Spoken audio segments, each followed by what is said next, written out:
Bumped in, show me the all damn day. Bumped in, show me the all damn day. Playing all damn day.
at the Booyah Cup, the 4th annual Booyah Cup. Yeah. We've been here every year, and we're pleased to be back for this epic showdown. It's an exciting venue. It's an exciting event. It's almost like a family comes back together every year. The leader of that family, Leonard Gates, the 3-time defending champion, back in action again this weekend, and he has been looking good already. Yeah, he definitely has. He actually won the Thursday night LOD, the luck of the draw, took the dip in the first round and came all the way back to double dip and win. So, yeah, that shows you what kind of form he's in. We also got numerous others on the male front. We've got Mr. Jason Watt, Garrett Rakowski. He's Alex a local Spellman. favorite. Alex Spellman. We've got Dason Alberts, who's going to probably put on a good show. Then how about on the ladies' front? Yeah. We got some impressive ladies as well. It's a great lineup of females this season. Of course, you can't talk too long without mentioning the defending champion, Lisa Yee. Yeah.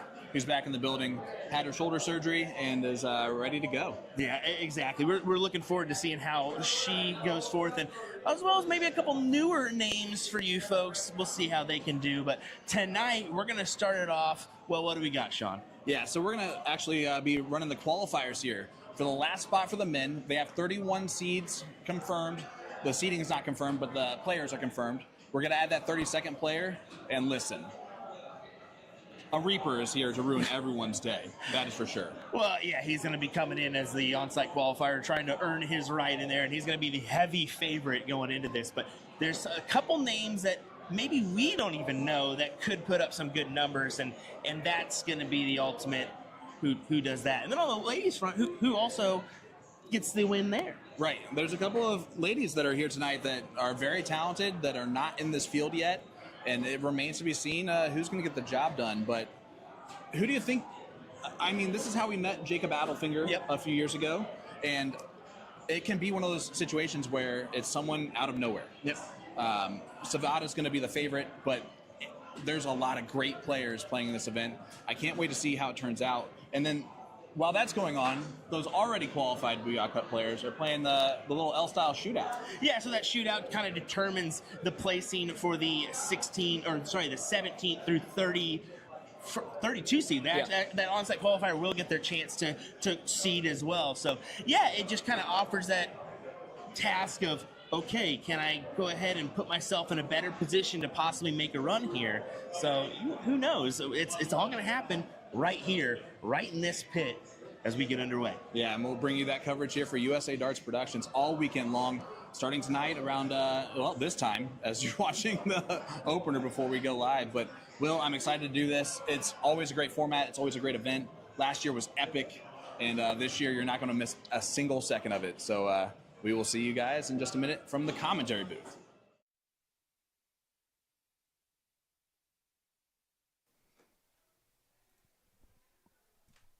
Welcome, ladies and gentlemen, to the 2025 Dark Horse Classic and Booyah Cup finale, live here in Sturtevant, Wisconsin, at the Banquet Hall. I'm Sean Green, joined by Will Stewart. USA Darts Productions bringing you the coverage here, and we got a great on-site qualifier. Who's going to get that 32nd spot in the Booyah Cup finale tomorrow? Will, we got a whole bunch of great competitors playing this evening. Yeah, we certainly do, and we're going to see one right off the bat here as we get Adam Savada versus James McConnell here in a good one. I mean, Savada just coming off a big win in the pro singles, the early singles, as he bested Kevin Luke in that one, didn't he?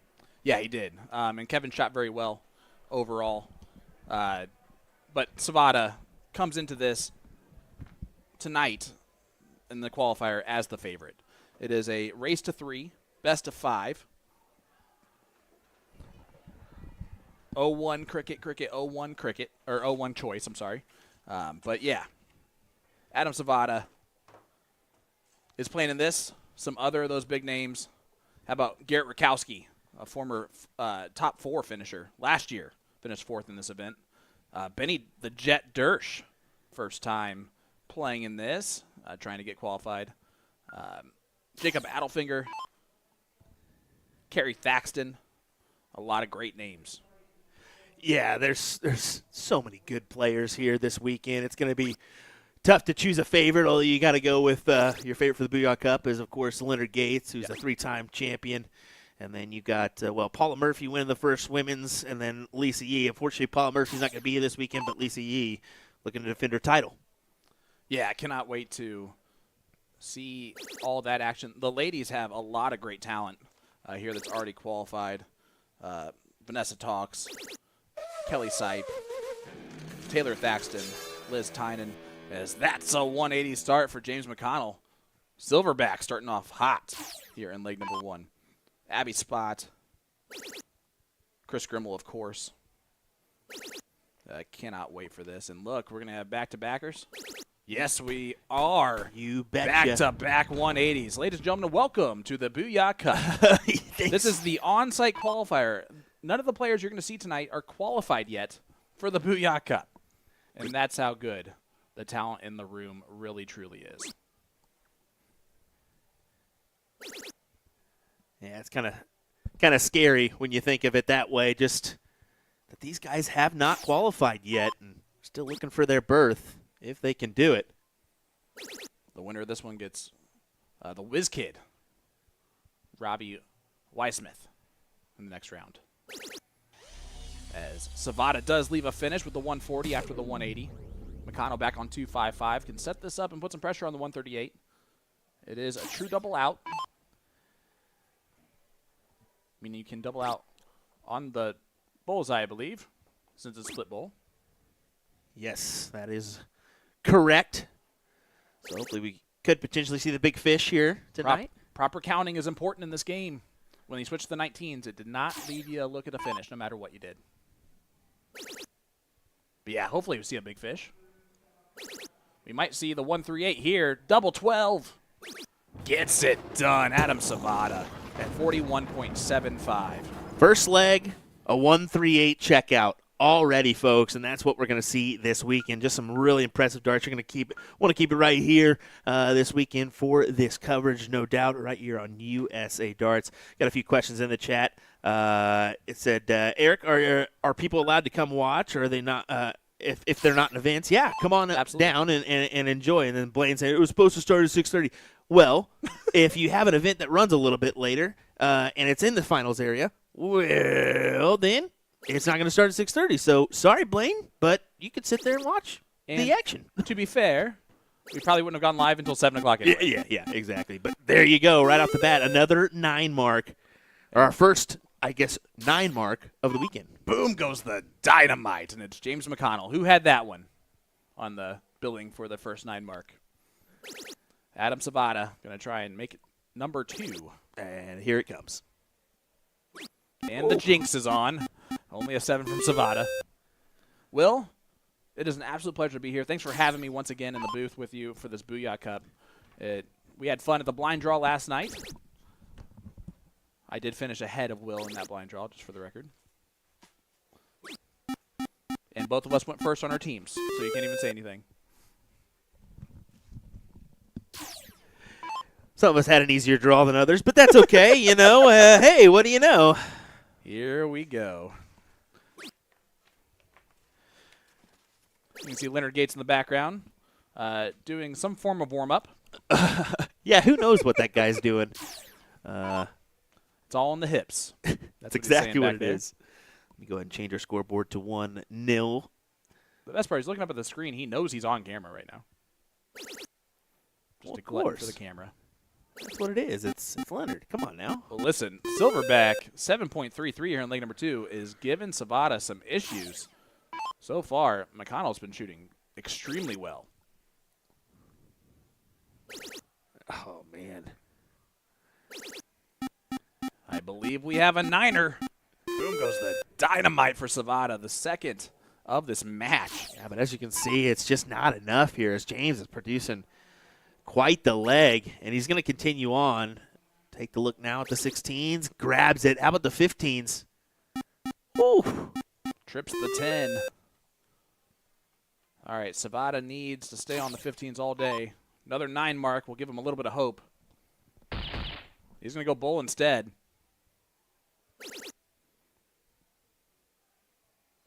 What a setup play. just a great shot there from Savada as we're now tied up 7 marks apiece in the late stages of this round. This is the on-site qualifier. Yeah, it's Again, just stupid, one of these man. players is the 32nd player to qualify for this. It's crazy. There were 16 different qualifiers. A lot of the players that are on site obviously didn't play in those. Savada goes double bowl, dead center on the first start, mind you. And he's got to keep it right there, too. And he hammers in another. How about 6? Yeah. How about 6 of them? Oh, quitter. 5 bowls will do. That puts a lot of pressure here on McConnell. We're just seeing some nasty stuff. And it's just the first match. It's the first cricket leg of the first match. Oh, my. Is he going to look at it or go back up? He does go back up. But he also knows that might only have been his one shot. Savada, first bowl will give him the point lead. He's going to go and make 2 anyway. Trip 20, trip 17. There's one of them. Triple 17 to win leg number 2. And that's how good he is. My goodness, 6.83. Nasty. Just nasty there as he was down. It almost looked like he was down and out for a minute, but he storms back to make it 2-0. It was the brilliance of shooting the bull in that setup round before getting the 15s. It's also the brilliance that he has hit more double bowls than single bowls when shooting at them so far. That was crazy. And that tells you just how you have to play to beat this caliber of player. Well, a laughable round there from as you see him kind of chuckle to himself, only scoring the one single mark. The Reaper was weeping after that first round. And the other problem is that James has already hit a 180. He's hit a 9 mark on the 20s. You know he likes that number, but only 5. And, ladies and gentlemen, I don't want to let this become an issue. When we say it's only 5, we mean that this weekend. This is the Booyah Cup. Yeah. Only 5 is a real deal. Oh, 100%. I mean, sometimes you may hear us only 6 or only. I mean, that's going to be Only downright 7 every once in a nasty. while. Yeah. I mean, if it lives up to the bill of what we saw last year with our final being of Alex Spellman and Leonard Gates, wow, we're in for just pure display here this weekend. But yeah. It's going to be unbelievable. But there's numerous options for all our competitors. It's not just the Booyah Cup. Yep. Tomorrow morning we have the Doubles 01 events. We also have the women's, of course, Booyah Cup finale, but the blind draw later on the evening at 8 p.m., and that's open to anyone. So if you happen to be in the area, $1,500 added for an 8 p.m. start. You definitely want to join in. All right, I guess I will. We'll see if we're still streaming. Yeah, we're probably still streaming. We'll still be going. I believe we'll have probably a 10 o'clock, maybe even a little bit later finish tomorrow night. We'll see. But it is long format here for this one. It's in the Booyah Cup finale, Absolutely. I should say. So. Yeah, they play a race to 7 in the Booyah Cup on the men's side, and I believe it's a race to 5 on ladies, if I'm not mistaken. So definitely long format, soft tip darts. And if you don't know who Adam Savada is, if you're just seeing him play for the first time soft tip wise, he, of course, CDC professional, which is North American Professional Tour for steel tip, finished 4th in the CDC rankings this year. And this was his first year with a CDC Tour card. Came on the scene fired up and put a lot of people in his wake as an unseeded player throughout the majority of the year. Quickly earned a Red Dragon sponsorship, didn't he? Sure did. Played at the U.S. Darts Masters. I heard he's had quite the sales on those, too. They are beautiful. They're grippy. They're pink/purplish, kind of like his jersey is. They're nice. They're nice. Very nice. Speaking of nice, Savada up 2-0. See if he can hit himself a 9 mark to get out in front in this one. Gonna stay. Only 5. Oh, that's not right. that right. Remember, this is our first match, too. Yep. We get a little practice round 2. Come on now. Just wanted to make sure to center us up as we try to get the proper angles here. Giving you 4 cameras this weekend in this wonderful finals area. Brought to you by Booyah Darts and a few other sponsors, so we'll give them some shout-outs as we go along. Another clutch 7 from Savada as he's trying to lock this leg in here for the match, but not without James putting up a good fight. Yeah, I'm going to be honest. James needs to win this leg if Savada's throwing a 4-4-3. Of course. That's a gift Yeah. that you're not going to get again. So you might as well take advantage of it now, because this is not going to happen very often.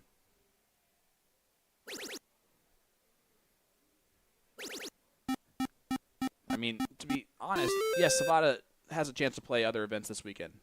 That being said, he didn't make the flight from Phoenix to not play in the Booyah Cup. Yeah. So you make that flight expecting to be here. Yeah, he fancies his odds, Yep. you know. He certainly does. It's quite the trek, but, you know, there's a reason for it. I mean, the talent in the room screams, hey, I need to be here. And just look at it go. Just shutting it down. What do you say? Dude, coffin shot galore. Yep. From the Reaper, which is about as perfect of a name for that as we can get. The Reaper throws in a coffin shot. And it's for Silverback. It is a double elimination style tournament. Players play a race to 3, best of 5 legs. And Savada does get it done 3-0. Ended up with a 5.04, so does end up over a 5 as we check out this bracket. Filthy. Just filthy, folks. And that's what we're going to see the rest of the way here, no doubt. That was Savada's first match, if I'm not mistaken, right? Yes. Yep. So he will take on the Whiz Kid, Robbie Wismith, in round number 3, really, because Savada got a bye in the first round. That must be nice. Darren Auckland is playing Brian Task. Jared Todd, Gary Bloom going on currently. Kerry Thaxton up 2-0 on Jake Adelfinger. That's a good matchup. Garrett Rakowski's waiting on the winner of Rob White, Chris Manigan. Tony Wiltzis, who's a CSE player this season, against Scott Mikovic. That's going on currently out there. Justin Tunks and Jordan Klein. Justin's up 2-0 on that one. Benny Dersch taking on Jason Price. The Jets up 2-0. And then Tony Gonzalez, not that Tony Gonzalez, a different one, is up 2-0 on Jose Campion, who's another great player that's here this weekend. I mean, there's lots of Wisconsinites, of course, trying to earn their position into this cup, but man, there's quite the competitors. In order to get there, you got to best them all. So, yeah, we've got more coverage coming your way here in just a moment, folks. That is just the start of the action here this evening. Don't go anywhere. Once again, William Stewart, Sean Green here with your coverage from Sturtevant, Wisconsin in the Fountain Banquet Hall.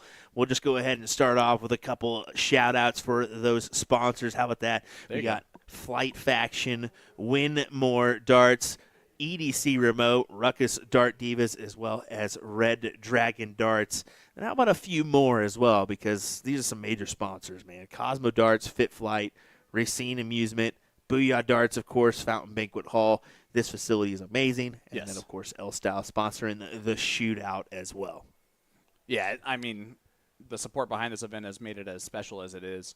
A lot of money up for grabs this weekend, including the Booyah Cup finale and this L-Style shootout that is going on off camera, the count up to determine the seeding for the Booyah Cup for the men's and women's tomorrow. As we got all of the Booyah Cup competitors here competing in that we're able to compete. Yeah, we certainly do. So let's go ahead and take a look at some of our qualifiers that you will, or qualifier winners that you will see in action tomorrow. And then how about a few more words from our sponsors? So we'll go split screen and enjoy that one, folks. We'll be right back with more coverage here from Sturtevant, Wisconsin.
Darts weights generally vary from 20 to 30 grams. From sort of 20 to 23 grams is the more professionally advanced route, and that is generally because it's a smaller dart, there's less surface area, so it gives you that option to be a lot more accurate.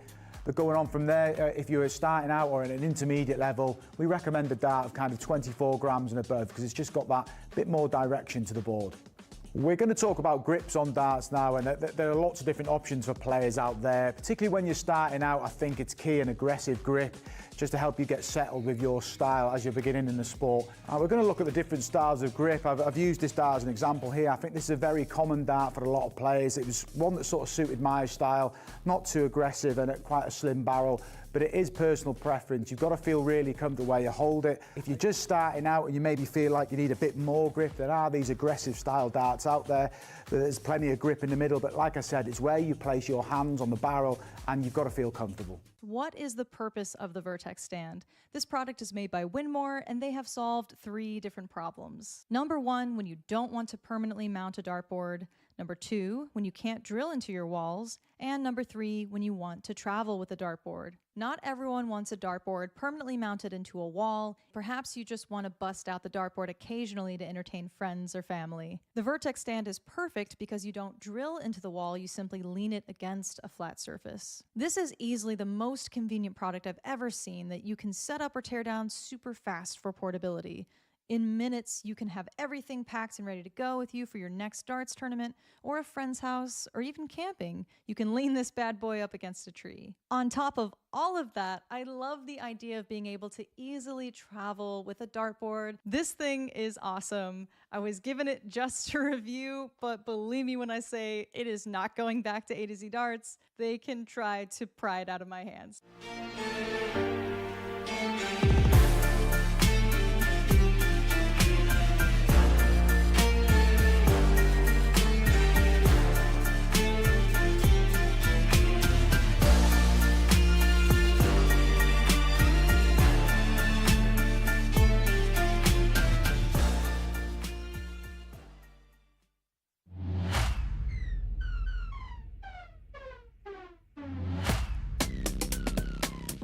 The second one we're going to look at is the integrated setup, which is the flight and stem all built in together. As you can see, it's got the perfect shape. There's no fiddling about like with the classic where you've got to pull the flight in and out. But again, it's down to your personal preference. Looking at dart cases now, and we've got one here. This is very important when you're going out to a dart tournament to have your spares in there, your flights, your stems, spare barrels, points even. It depends on your preference as a dart player. Myself, I tended to use a smaller wallet. I didn't like to have too many options and stray away from what the basics were. I'd have things like the odd set of stems, set of flights. But like I said, these all come in different sizes. It's down to your personal preference, but it's good to be equipped when you are playing darts.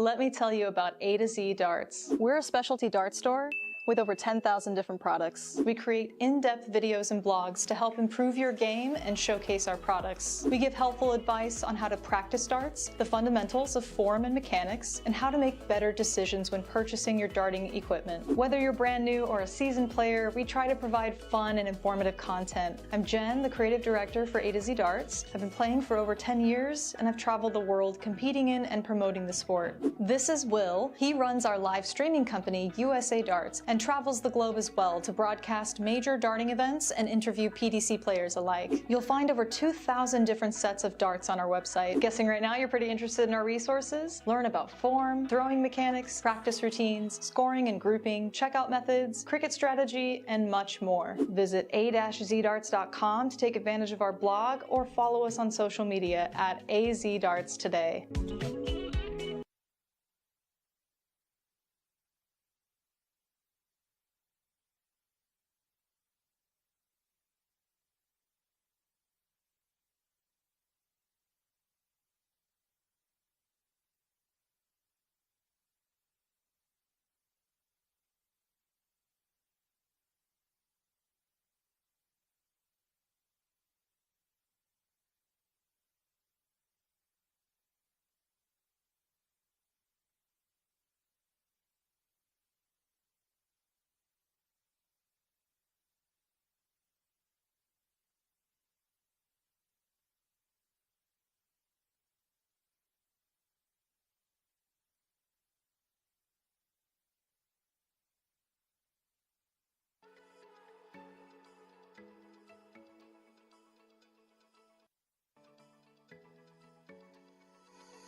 Welcome back, ladies and gentlemen, to the 2025 Dark Horse Classic and Booyah Cup finale.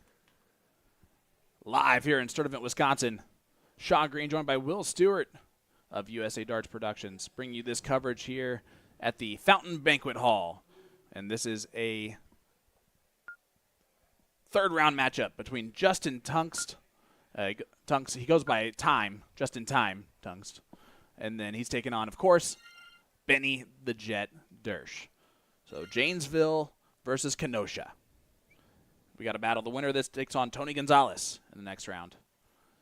Benny is one of those guys that has to have come into this as one of the favorites, even coming back into the game as recently as the last 6 months or so, still throwing lights out. Justin Tunks is one of those players that can really sneaky be good. He certainly can, and this should be a good one once again as we get underway here. It is a race to 3, best of 5, 0-1, split bowl, double out, cricket, split bowl, double out,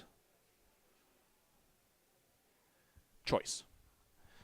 I was wondering why somebody was questioning Wisconsin State Dart Tournament. It's because their scoreboard says Wisconsin State Dart Tournament, so I don't know where it got that at, but that's weird. We'll go ahead and update that one. Weird. I think it's just because these guys probably played each other in Wisconsin, you know? They just knew. They get those names and then automatically just puts it in as must be in Wisconsin, which we are. But good call there. So actually, this is the Dark Horse Classic and Booyah Cup. If you're unfamiliar with that, the Dark Horse Classic was actually a tournament that started before the Cup. So that's why they kind of tagged it on, and that's why it's always considered Dark Horse Classic and Booyah Cup, although everybody kind of just says the Booyah Cup or the Cup.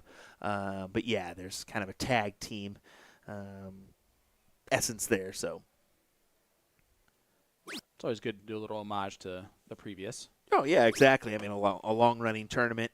They've had a few of those long-running tournaments here. Actually, the state dart tournament, Whammo, is in its 40th year. That's crazy. So that's pretty cool. And, man, you talk about a tournament. Massive amount of participation there. And this year going up to Green Bay in a big facility for that one. They're going to need it. Yeah, they need it every time. It needs to get bigger and bigger, that's for sure, to fit everybody into it. No Mike Porterfield in this. Randy Fern also not here, for those that were asking earlier in the chat. Two names that possibly could have been here and did not. Again, the big names, though, Adam Savada, Garrett Rakowski. You're seeing one right here, and Benny Dersch. Jacob Adelfinger, who actually is playing right now against Kerry Thaxton.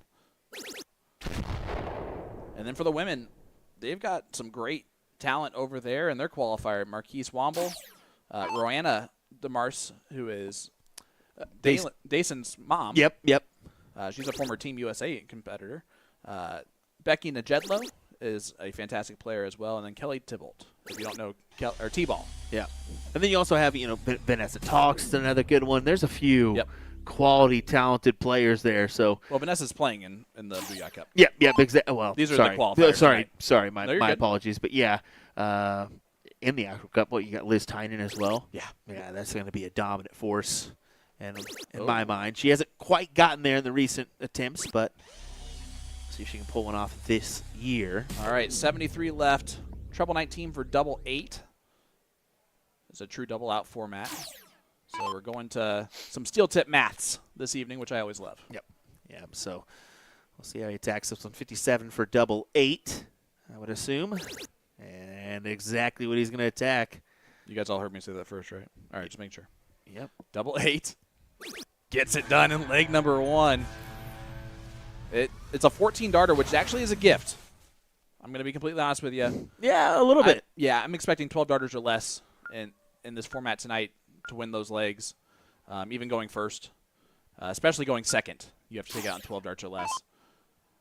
And then cricket, if you're shooting below a 5, you are being outpaced this evening. And this is just the qualifier. The actual cup, sometimes 6s and 7s are outpaced.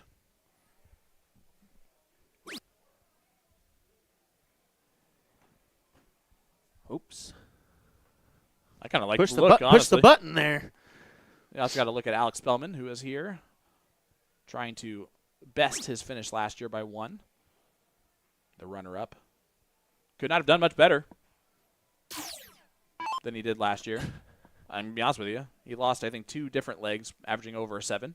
One was a 7.33. And that's the moment where I decided that no way am I watching darts anymore. A few in the chat saying, what's with the trot back? Yeah, we're seeing a little kind of run back to the back there from Justin every time. Just showing off. Yeah, I don't know, I guess. Who says they're not real athletes? We can jog when we need to. Just getting in those little more steps than he needs to. He may be counting them. Who knows? Hey. I know I should be. I know if you shake your hand a little bit, it helps out the cause, kind of. It's too early for this, Will. If you look in the background, you will notice that is the spot where I beat Will Stewart in a race yesterday. Oh, my goodness. Last night. There's video evidence he did not. There's video evidence. No. There is video evidence. That is true. No. Did you post it? No, I didn't. You know why? No. Because it shows that I win. No. Folks, Sean definitely did not beat me in a race. Big 6 from Benny. Oh, don't try and change the subject now. No, I'm kidding. That 6 was huge. And the start from Justin, that's what can hurt. The high ground right now in Benny's favor. Even if you're Justin, at some point you got to get rid of those 20s. And now you can't. Yeah. But he might. He still does. And it's a difficult decision there, and I think that is a smart play just because if you hit another triple there, does it really benefit? No. So you can at least essentially shut him down and force him to a new wedge and then make him attack your 19. I'm actually a little bit surprised he went 18s first.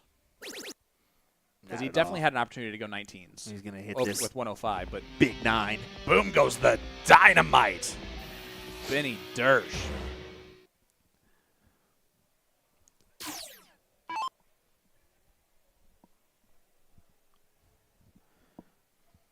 Dersh is up 1-0. Hit that triple 19 for double 8 on the 73 checkout. I have to work a little bit harder. It's been a while since I've done the old scoreboard. Yeah, Which usually is me and you. Recently, we've had Nick to do that for us. I got lucky, and, well, not really lucky. I had to do it by myself at Shoot for the Moon, but I had the benefit of Dart Connect on that one. Appreciate everybody tuning in with us this evening. Make sure to hit that like button, hit that share button, let everybody know that we are live here in Sturtevant, Wisconsin. And we got great coverage. Only one of these players can make the Booyah Cup tomorrow, which is kind of crazy. What do you think it would mean for Benny to go back to the Super Darts event? Because if he can qualify through this on-site qualifier and possibly make a run, he could very well do that in a wild card spot. And that's kind of what's up for grabs. It's a little double bonus of the Booyah Cup as you earn a spot into that wild card qualifier for Super Darts. And that's $100,000 for a win. And Benny has competed before, and honestly, I think he just saw his good friend Mike Maloney having such fun coming back to the game that he wanted a little piece of it. He's gotten the itch again, and man, sometimes, I'm gonna be honest with you, darts is not like riding a bike. Sometimes you can take some time off, and you still never forget. Yep. Just like riding a bike. 6.20, I'm pretty sure I said that the opposite. 3.6, though, from Justin was off the pace anyway. Well, I mean, Benny's admitted that it's no easy task to kind of jump back on the train, and especially when it's rolling on through with everybody else shooting as well as they have. But he's getting back into form here, showing his old ways. How many people do we have in the on-site qualifier? Did you mention that? I did not. If you give me 1 second, I will have that answer for you. Because we're moving pretty good on the women's front. Well, there are only 10 in the ladies. And I was hoping for more. Of course. Especially from the local crowd. I mean, there's good talent here. Yeah, and that's it. I mean, I had one in the blind draw. Miss Stacy, she was a phenomenal shot, throwing 6, 7s left and right, but fortunately I wasn't able to help her out by any means. But, yeah, I mean, that kind of talent could get your way into a Booyah Cup. Now, if you're thinking, There's 37 men, okay, I believe. 37 men? Okay, not bad. Now, if you're thinking, hey, last year, didn't you guys cover that L-style shootout? Yes, we did. Making a slight adjustment now. I mean, Jeremy was like, hey, what do you guys think about this? I was like, whatever you would like to do, man. Yep. I think it's an opportunity to check out some great darts. And, yeah, that's what we're seeing. Another 9 on the board, this time from Benny. Boom goes the Wisconsinite.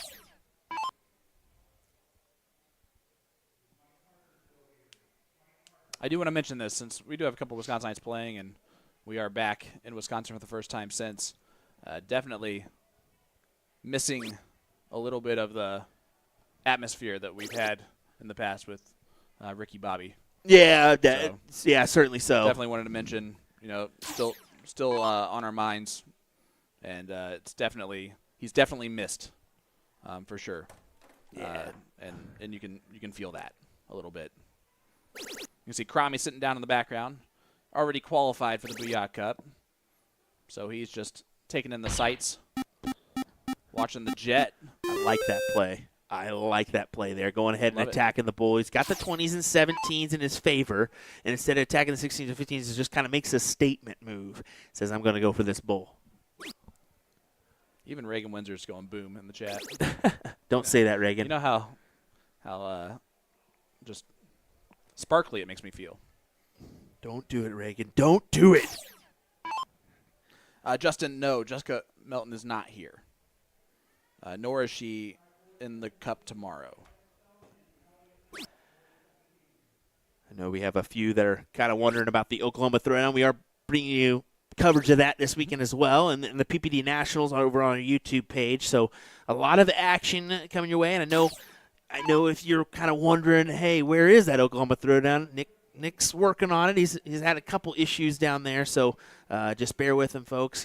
I can assure you, Nick's the right man for the job. So we all know he's a pretty talented individual, and he's going to make it get up and running in no time at all, even if he has to make a trek to Wichita to do so.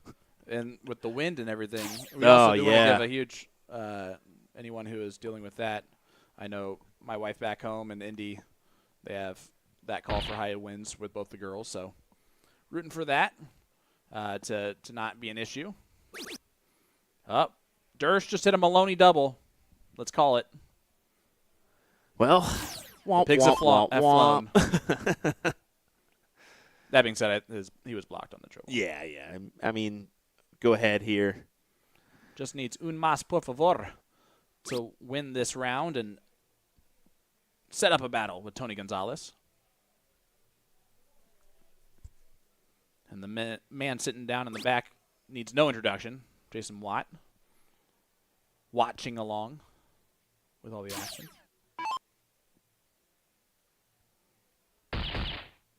Great darts from Benny. I always thought the light bulb was a good nickname for Jason Watt. Yeah. That's how you measure electricity. It's a watt. I mean, let's go ahead here. I mean, let's do it. Just scare the man here. Best beard, and he's running away already. Don't you run on us. Don't you run away on us. You're not quick enough.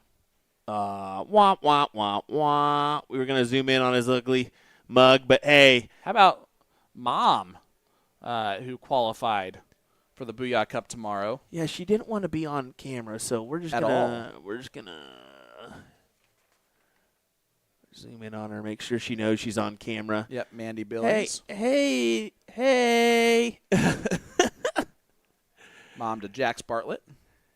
Definitely so. Well, we'll continue with our coverage here in just a moment. I'm sure they'll be kicking over a match in no time at all, folks.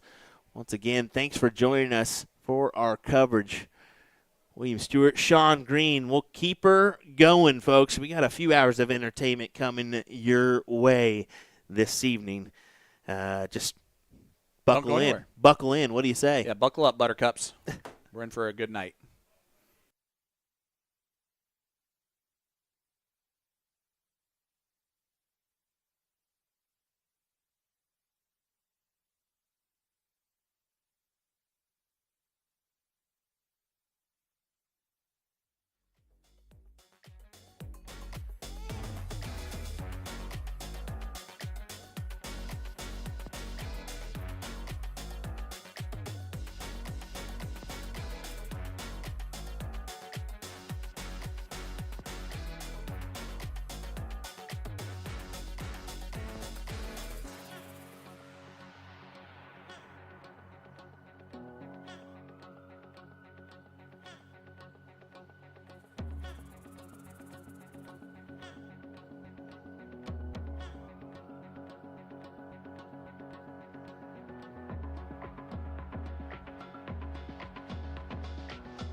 Alrighty, just a little update here. Ooh, man, looks like I'm kicking there. Let me go ahead and adjust my levels so I'm not blaring in your ear. Okay, so just talked to Jeremy Byrne. We're going to get some more matches up here, both loser side and winner side. Looks like I know that Jeremy and a few others are behind the bar, actually. They're helping out for a good cause. They're doing some where the proceeds will go to charity with all their earnings for tonight from behind the bar. So something a little bit cool there, but then again, it kind of not all your hands are on deck for the tournament. So we'll see. We're gonna pretty much kick it in high gear here, and I think we're gonna get back-to-back matches. It looks like we're getting one stepping up right now. So Sean's playing the old camera boy back there. Looks like the old photographer needs a testee or a dummy in. Sean's a good fit, isn't he? Let me tell you. All right, folks, hang with us. We've got another matchup coming your way here in just a moment, as it looks like we'll have these two gentlemen up here next.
Welcome back to the 2025 Booyah Cup finale qualifier. Who is going to get that 32nd spot in this year's Booyah Cup? Sean Green joined by Will Stewart of USA Darts Productions, live in Sturtevant, Wisconsin for this bad boy. Will, this is a loser side match between Tony Pruscia and Pat Campbell, two players that we don't know a whole lot about, but I'm going to guess they're better than us, or at least better than me. Well, they're already better than some of us because they're getting to play tonight. We're getting to talk about it, so they're better off than us, I should say. But, yeah, this is once again another good matchup. So, although it's two unknowns, they are on the loser side, but they obviously maybe fawn their chances if they're going to participate in this one. I don't see someone coming out thinking, all right, I'm going to get my butt kicked in 2 straight. Well, let's just have some fun. Yeah, I don't think that's the case either. It does look like we're getting another loser side match on our streaming board B as well. That's and that was going to be Jordan Klein taking on Jason Price. And that's Jordan in the background. Surprising, someone is on the loser side. Do we have an update on who that is? That guy is the Reaper. Wow. Mr. Adam Savada, who also is on the loser side, is Garrett Rakowski. So Jacob Adelfinger is on the loser side as well. It's getting quite a bit harder as this match goes, or as this tournament goes on. But yeah, the Whiz Kid, Robbie Wismith, with the upset, 3-1 on Savada. Oh, he's a talented young man. I mean, we saw the nine mark at Whammo last year for the 9 darter from Robbie at Whammo last year. So yeah, I mean, putting him in the loser side is quite the statement from him.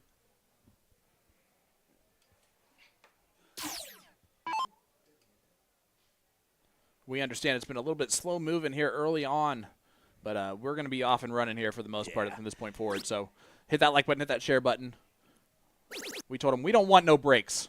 Yeah, we kind of notified everyone, and I kind of let everybody know why. I mean, they're doing a unique charity thing. Jeremy and a few others are behind the bar. Yeah. That's something that they kind of are used to. Let's be honest, they're not unfamiliar with that setting. But yeah, they're doing a little charity aspect tonight, and I know that Byrne will be shaving his head tomorrow, getting rid of that old homeless look he's got going on. So, well, thank God. Yeah, let me tell you what. Listen, the mop head looked way too similar to the hair. It was scary as I'm looking at it right now. I mean, it was kind of scary how identical it looked. I'm going to guess he's not going to donate that to Locks of Love. It needs to be thrown away.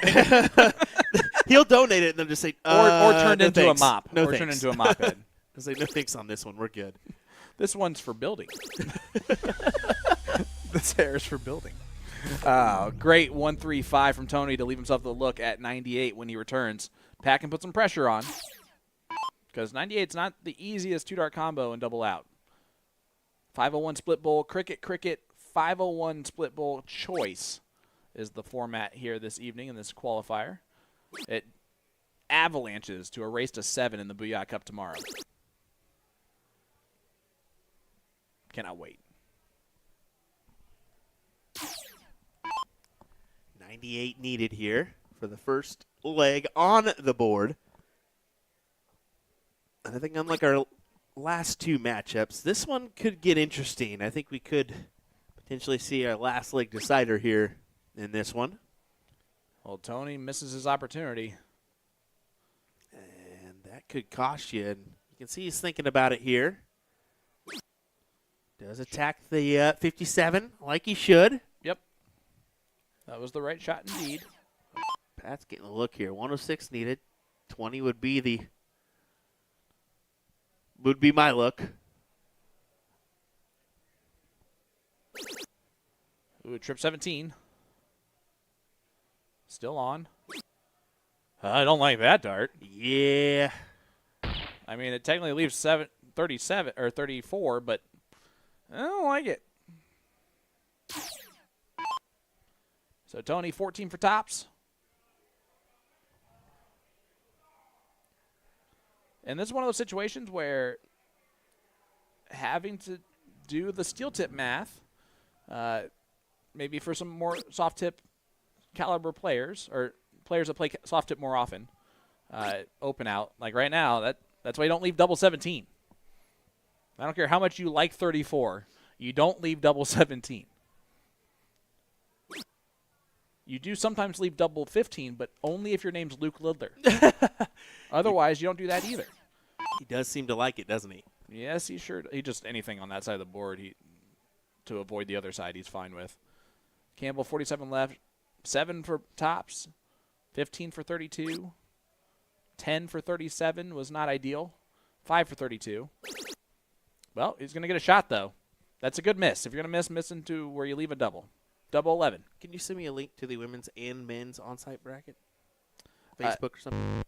I don't know how to do that. I'm just on the app on my phone. It's the Bullshooter app. So can you just – let me just go ahead and put this here. See that little button there? Oh. And then you just wait, go that's ahead. a thing? Yeah, brother. If you can just go ahead and send me that link. Listen, I'm the 37-year-old. As Tony does take it out with the double 5. It was a bold move caught, and it paid off for him at the end. Yeah, we'll try to drop those links in there. So if you have someone that you're trying to watch or maybe keep an update on, you'll be able to with the click of a button. So apparently. Give us a moment. We'll make that happen. They are both sent. Thank you, sir. Appreciate it. No problem. Sorry about that, folks. Also, sorry for saying folks like that. You're turning into Will Stewart before you know it. Oh, I've been called many a things. Will Stewart has been the majority of it. That's already happened this weekend, except someone called you Sean. Someone who knows both of us very well. Yes. Yes. And I was like, don't do that. Don't do that. Don Stewart, we will definitely do that as soon as we see him. J. Watt dotting in here. There is the men's bracket for you in the chat. We'll get that ladies up for you. So we're coming down to a big moment here in that one as Becky Najedlow, thank you very much, is awaiting either Marquise Womble or Kelly Thibault in the Hill match. That's crazy, isn't it? It is. Also, it's pronounced Tebow. Well, I know, and I always mess up too, and I just remembered it because of it. Oh, okay. I just remembered because she knows it. She knows I always butcher it. So, yeah, it's kind of a weird pronunciation, Tebow. but yeah, exactly. It looks like it's Thibault, so she just makes up the pronunciation, that's for sure. But they decided on Tebow. Ooh, did I just give the same bracket? No, I didn't. Okay. Whew. I thought I gave the same bracket twice. Oh, I should have done that as a joke. Right. Yeah, that's coming down to the nitty-gritty on the women's side, so hopefully we'll see a few of those matchups coming our way here next, folks. Ideally. As Tony, big 5 mark, take the lead. Up 1-0. And honestly, Campbell has a really good throw. He's been throwing pretty well. He scored very well in the 0-1 leg. The setup ended up costing you to leave the 34.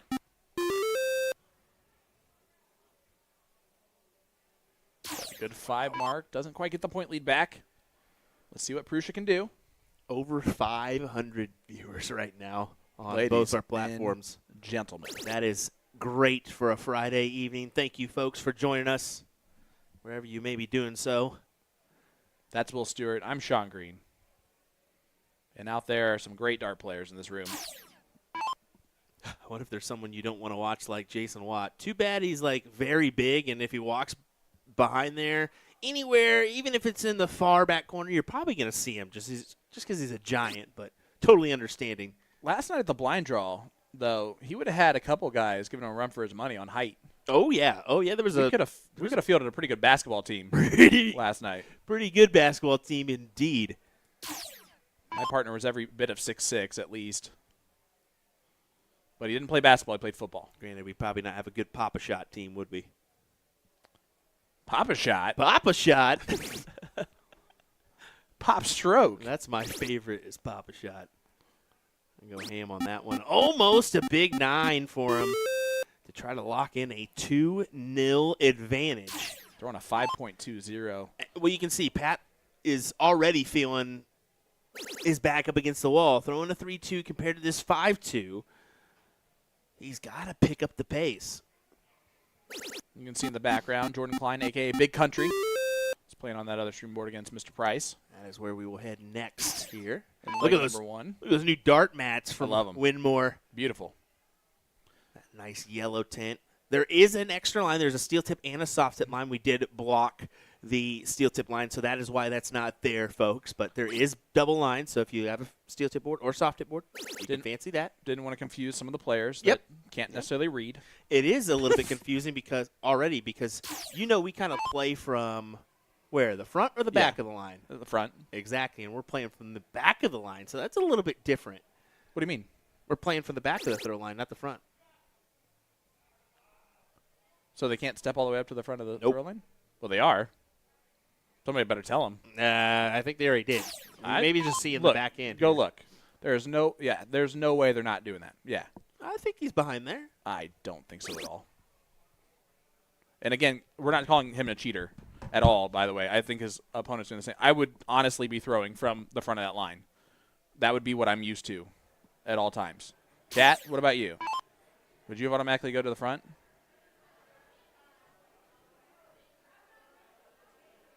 And now you can hear the atmosphere, hopefully, in the environment.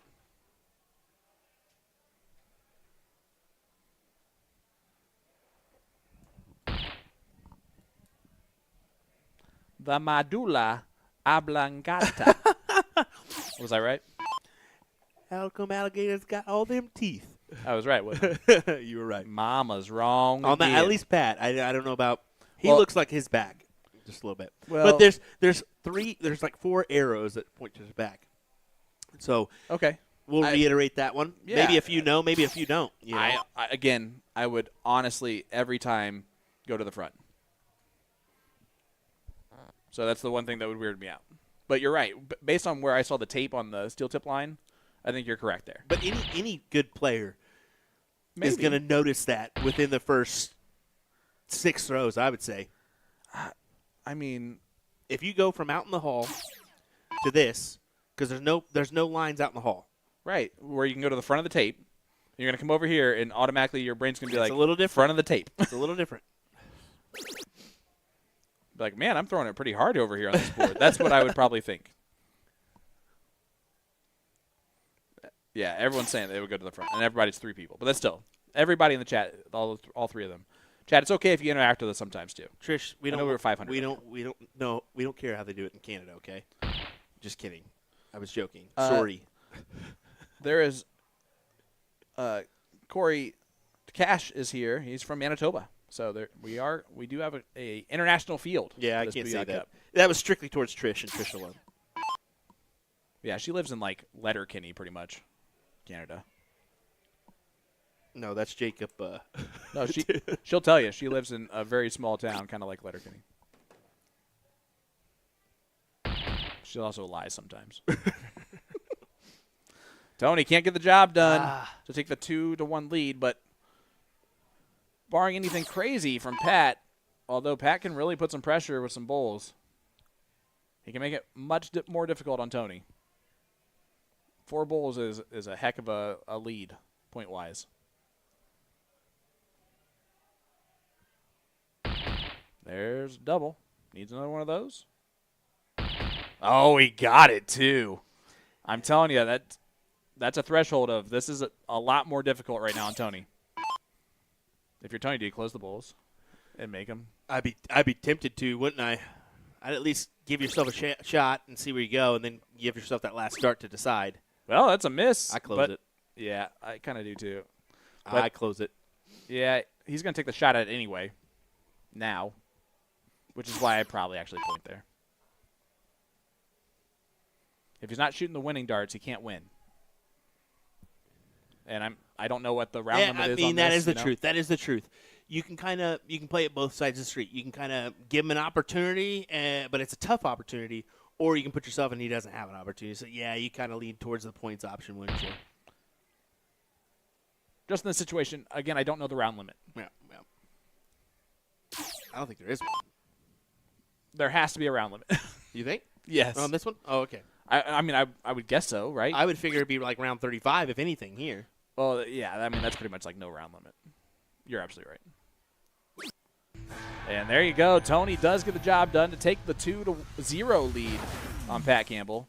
So far, we have yet to see even a 3-1 score line on our streaming board over here. I think that's going to change, obviously, as the night goes on. It has to. Oh, yeah, it will. And then tomorrow, I mean, we're going to see some 7-6 finishes. WizKid has the upset of the night so far. Defeated Adam Savada on the winner's side. Still rolling on that. Awaiting the winner of Darren Auckland and John Lindbergh that is yet to get started. And see, that's that. Darren's kind of a slow mover. I'll say this for Savada. Savada's used to it. He's an experienced player, but that is kind of the downside of having a long run in the early singles is he didn't really have a lot of time to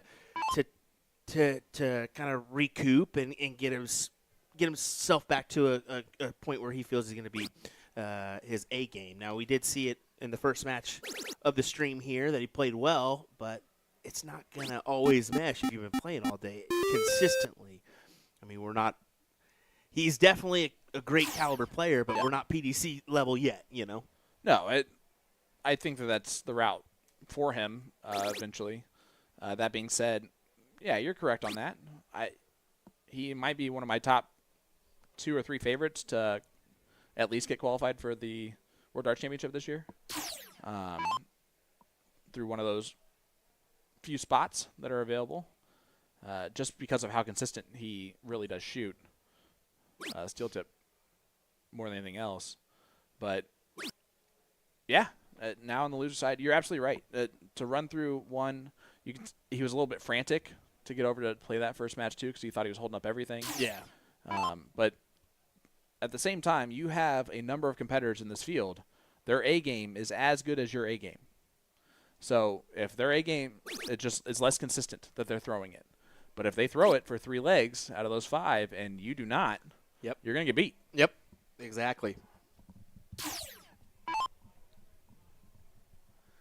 Pat kind of taking a glance here at the board, knows he needs to attack a new wedge. What are you attacking here? 18s is the answer. Needs to collect on at least another triple. Gets it there. Will he take a shot? You got to. In those circumstances, you got to because you need a leg on the board. You need to make this 2-1. And you got to get rid of the high ground. Yep. That's 6 points every time instead of 3, so it's even higher. And Tony's he's going to make it tough, isn't he? He can just take 2 looks here at the 18s and unfortunately misses outside. But 2 fats would work. Gets a double. throws a Maloney double. Yellow. And, of course, we're not talking about Monday's version. Yeah, that was he'll even tell you that wasn't the best display, but he won. Yeah, I chatted with him just for a little bit about it, and he said, Danny produces best ever he has on the CSC, and I just got lucky. I'll take it. He is in the field this weekend. Yep. Going to be a tough competitor. Coming into this as the 4 seed. Which I actually think he's moved up to the 3 seed. Because I believe Boyd Endofhorn is not here.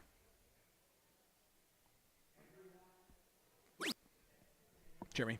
What? Boyd Endofhorn is not here, so. Oh yeah, he backed. He was actually being the 2nd seed. It's unfortunate that he didn't make the field, but yeah. I think work played a factor in that one. Played a lot of the qualifiers too, so that is very unfortunate. Good player, man. Good unknown player. I was looking forward to seeing him. Yeah, because I've never met him. Definitely the unique last name. Mm-hmm. He does. I think he resides on a reservation, and that is why. Yep. So, yes, Leonard did make it back. We mentioned that in our opener that came back from a first-round loss to win the blind draw last night. Just impressive. And he's been throwing phenomenal. I guess in the count-up out there in the L-Style, he went 180, 180, 180. Really? So he'll probably be the 17 seed. my goodness. Yeah, because he didn't. Yep. He didn't play a single one. He didn't play a single qualifier this year. Knew he was an automatic shoo-in because of being the former champion, 3-time champion. And honestly, with his schedule, anything that he doesn't have to do to free up more time for him to do all the other stuff that he does is a win for him. Yeah. Tony closed it out, going straight for the win. See if he stayed there. Campbell does not have winning darts. That's weird. Yeah, that was weird. Phones are doing some weird things these days, man. Those new updates. Benny Dersch, still on the winner's side, is playing away the from top the hill. four. Yeah, one away from the hill. He gets the winner of Tony Wiltsis and Rob White. Kerry Thaxton also in the top four already on the top side of the board. He plays the winner of Robbie Whitesmith and Darren Auckland or John Lindberg.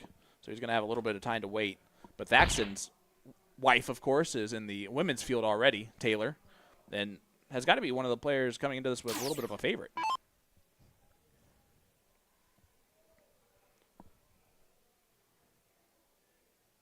Pat needs 5.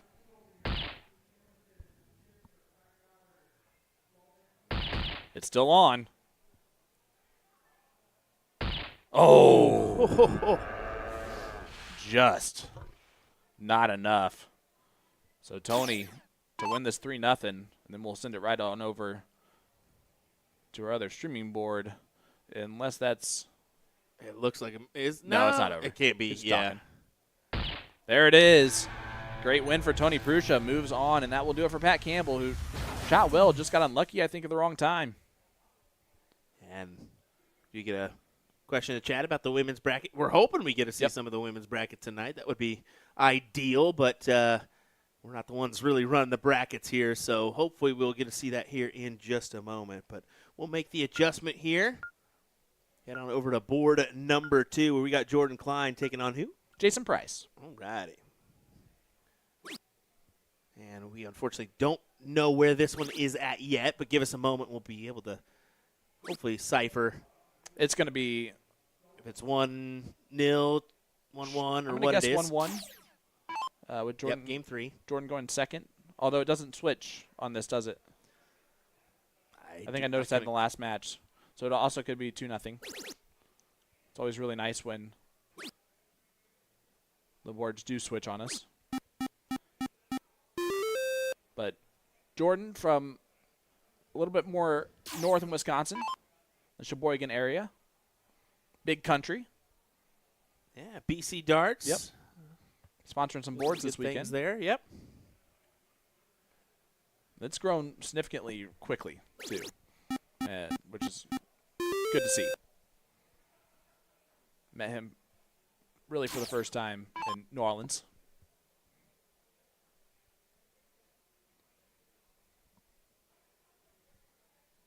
Throwing some flyers. I think he just realized he was on stream, honestly, at the same time, because it does show on our screens out there. Yeah, You never want to look over and watch that. He's unfortunately walking back and then looking up. Yeah, you don't want to do that. Just play your game. Just play your game. We're not even here. Yeah, that's exactly it. Just act like it's not even there. I have not seen Jason before. I like his throw a lot. Follows through right to the target line. Goes under the chin, which is an interesting motion. Or motion, if you want to call it that. I surely did. Hey, break something here? Nope. Just proving another point that doesn't matter what the floor looks like, it's going to hide the dart. It really is. It really is. It's just once that dart drops to the floor, it's gone. It's gone. It's going to take you at least 20 minutes to find it. Yeah. Jordan, when he looks back at this, when he's not following through, he's kind of flipping the dart. It's causing it to fly on him. He's almost throwing it a little quick. But yeah, the floor always hides everything.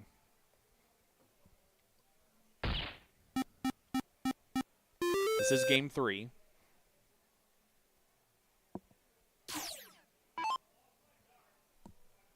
Jordan knows he needs to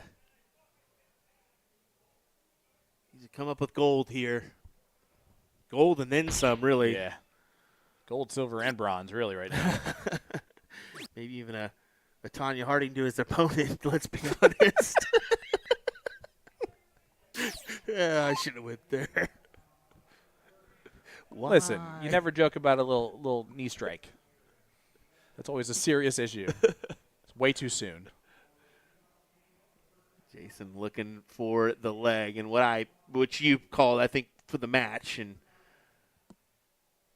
I assumed that as well, but this will be the tall tale sign. Well, not yet, it's not. Not yet. So you're saying there's a chance.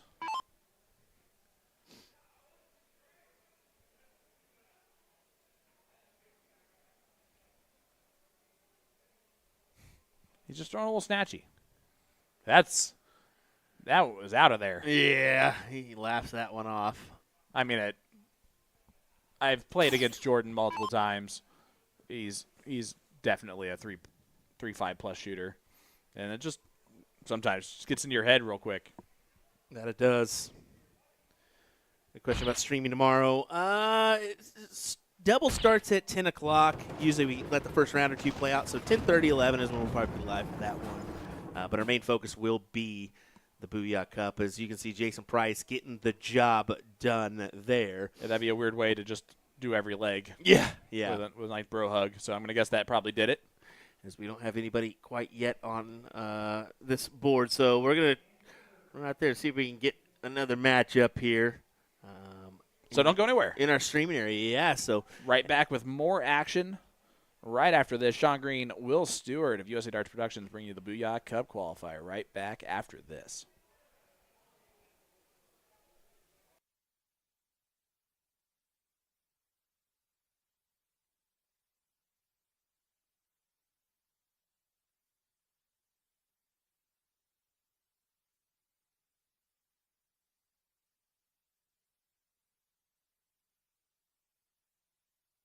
Let me tell you about A to Z Darts. We're a specialty dart store with over 10,000 different products. We create in-depth videos and blogs to help improve your game and showcase our products. We give helpful advice on how to practice darts, the fundamentals of form and mechanics, and how to make better decisions when purchasing your darting equipment. Whether you're brand new or a seasoned player, we try to provide fun and informative content. I'm Jen, the creative director for A to Z Darts. I've been playing for over 10 years, and I've traveled the world competing in and promoting the sport. This is Will. He runs our live streaming company, USA Darts, and travels the globe as well to broadcast major darting events and interview PDC players alike. You'll find over 2,000 different sets of darts on our website. Guessing right now you're pretty interested in our resources? Learn about form, throwing mechanics, practice routines, scoring and grouping, checkout methods, cricket strategy, and much more. Visit a-zdarts.com to take advantage of our blog or follow us on social media at AZDarts today.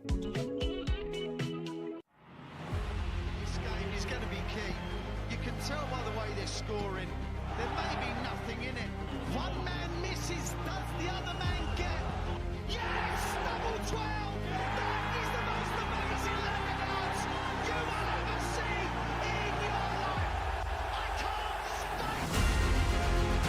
12, and the 9 Dart King lands another one! Covered by Team Michael. Double 12, back going!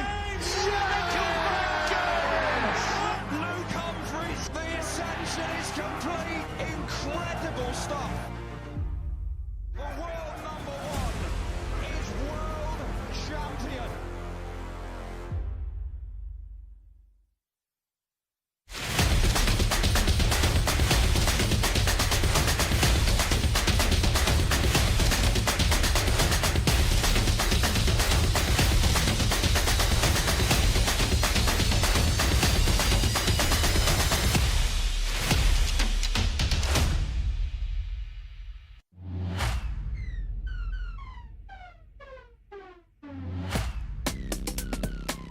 Starting in darts can be really daunting, so we're going to take you through some of the basic equipment to help you improve your game. There are three main parts to the dart. We've got the flight, the shaft, and the barrel.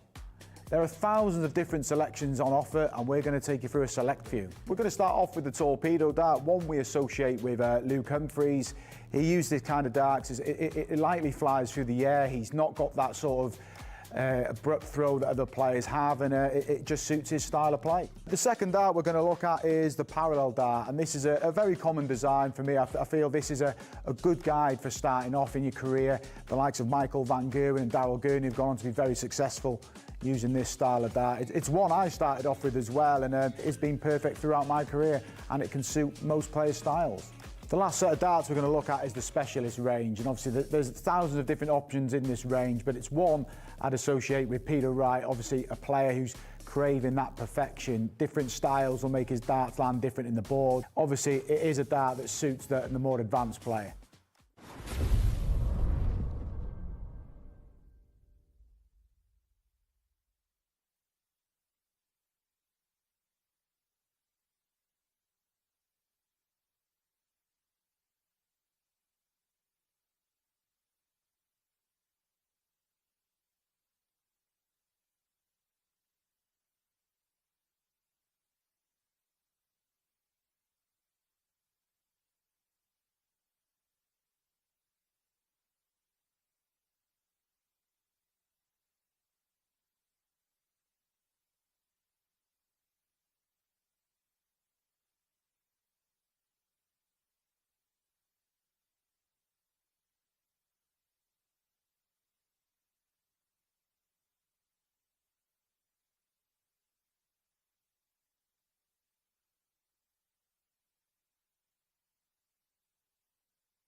Welcome back to the Booyah Cup Finale Qualifier here in Sturtevant, Wisconsin at the Fountain Banquet Hall. I'm Sean Green, joined by Will Stewart.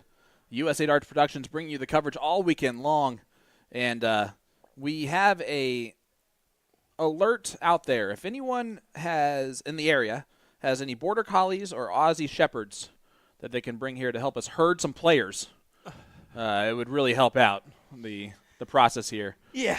But I'm pretty sure I called for a long time ago. But either way, let's get off and rolling here on this winner's side matchup. John Lindberg, who I'm going to guess is a Wisconsinite. Yep. He's taking on Darren Auckland. Darren, a great player. Saw him in the Rockford Regional earlier this year. Yeah, John's a good player. He's we usually see John in the Whammo team event, so Okay. that's where I'm used to seeing John at. So he has good friends, too. Yeah, definitely. We team up in that Division I team event there. I can tell you right now, they have iced the kicker. Robbie Weissmith has been waiting for this match to end since he beat Adam Savada about an hour ago. Yeah, and that's brutal. yeah. I'm gonna be honest with you. I didn't expect this kind of delay tonight. But it's There's a lot going on. the first day. Yeah, Yep. a lot going on. So some time to figure it out. But hit that like button, hit that share button, because we're going to be here for at least 3 legs of action. They're playing a race to 3, 501 open-in double-out split bowl. Cricket, 501 open-in double-out split bowl, and then choice in the last leg decider. So the 0-1 is it's basically steel tip 0-1. Typical steel tip rules. And yeah, we got to start getting. Yeah, we got to ask just, for it. that's just that's. We're gonna have to ask for it to get it. Because look, they It's immediately put that up on it's auto. It's auto assigning that. and it's not using. Yeah, I guarantee they're not catching it until afterwards. So it looks like the women's is auto assigning. So yeah, we're gonna try to at least queue in third place finals for you. Yeah, no doubt. So let me go ahead and do that for you. if not top 4, just to put some up here. Yeah.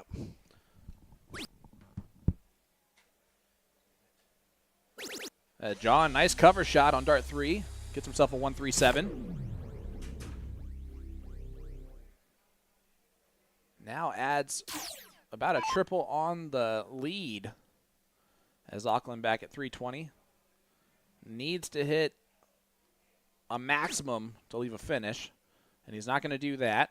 Best he can do is leave 180. You can see the Burninator coming on in there.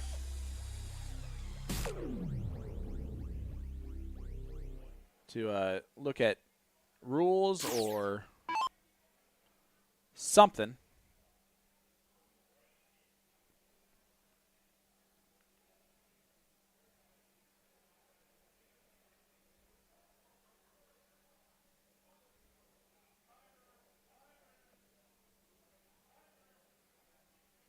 Not sure what's going on, but John's only got 5 seconds to throw. This isn't. He's going to back this up. They got to back this up. John doesn't know. John doesn't know. Yeah, they got to back that up. Yeah, Darren's got this. Yeah, that was not John's fault. So they're going to back that one up real quick. There you go. Thanks, Randy. John from Central Wisconsin.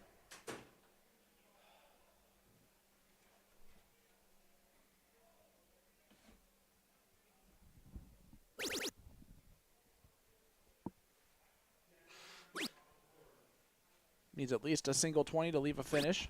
Does leave the 164. First to the checkout.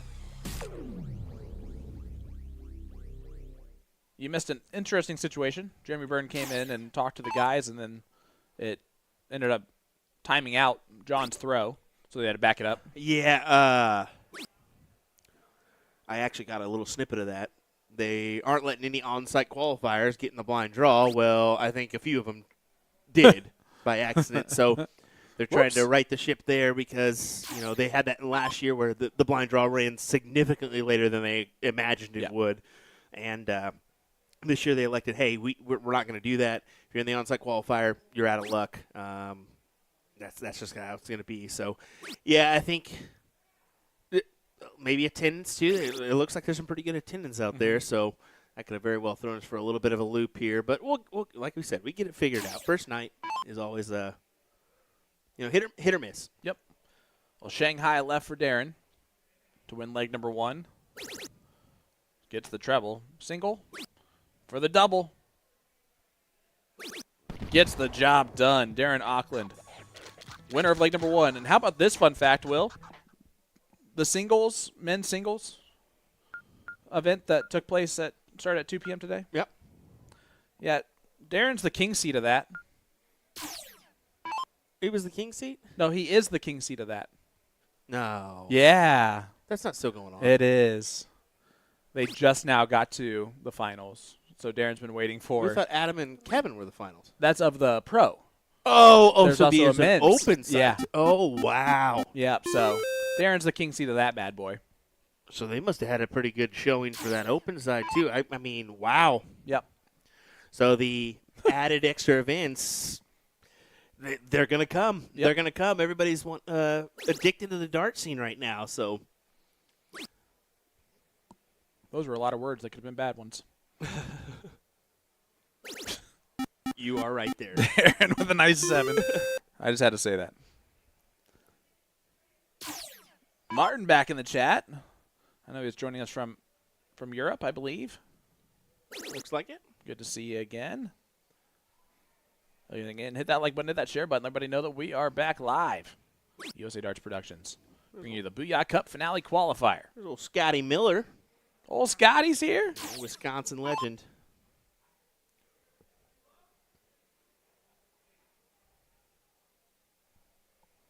The legendary Scotty Miller. I finally realized what's going on here. With the lights? With my phone. Yeah, I was wondering. I mean, I'm seeing a great 9 mark there from Darren. Boom goes the dynamite. Yeah, ever since the recent update, my phone's been like dinging me and doing some funky stuff. I don't know what's going on. It's playing that funky music, white boy. Play down the music. Sorry, couldn't resist. Darren's looking at this for an opportunity.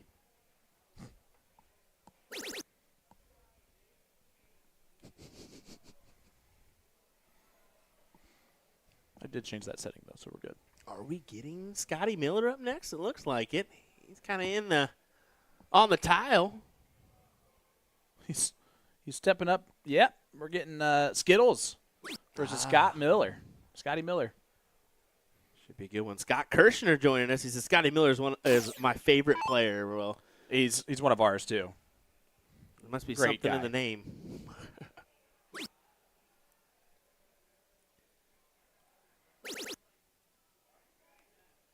Darren Auckland throwing lights out right this second. Yeah, playing well. 6-6-7. This might have been best case scenario for him being the king seed of the Open to be playing in this Booyah Cup qualifier and being able to play competitively. Yeah. While he waits, and competitively against great players. Went for the double on dart 3. We know how we feel about that. We don't need to say it. John, an opportunity to give that point lead back.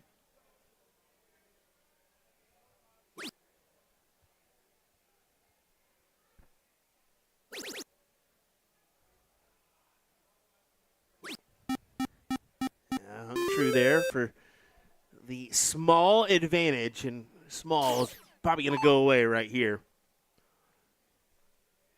You can see the old guard lefty and the new kid lefty talking some darts there. Young Liam. A couple of those guys in tennis. Jax Bartlett and Liam. 14 years old, both of them. Yep. I thought Liam was older than that. I thought Liam was 15. 14. No. I asked them both. I thought he was a little bit older, huh? Look at this from John. Oh, gets himself a 7. You can see that he's taking it as a learning moment, getting some knowledge from the legend. Well, Darren knows, okay, I got a 2-point lead. How does he attack? Does he go right after the 16s? He does. He's an aggressive player. Really aggressive. And look at him attack the bowls as well, then go over to the 15s. Just on the high side there. He does give John an opportunity to kind of stay in this with that aggressive play. Another quality shot. Bob Hudsick in the chat, too. Man. Love playing with Scotty. That's how you know how legendary he is, right? Plus, you see the matching jersey with the shoes and the laces. Forget about it, Scott. He still has the drip. He's got it. He's got it now. Always rocks the same kind of hat, the big old point in the middle. Yeah, good dart there to just go ahead and close her on up.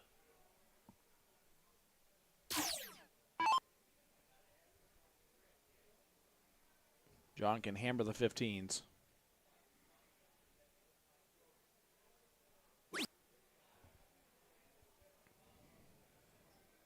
Oh, and only one. Yeah, you hate to see that. He shot really well for a long time in this leg. We're going to see if he can stay in. This is only leg number 2. Darren using the bowl to get the point lead before going trip 15. 4-8-3 from Auckland.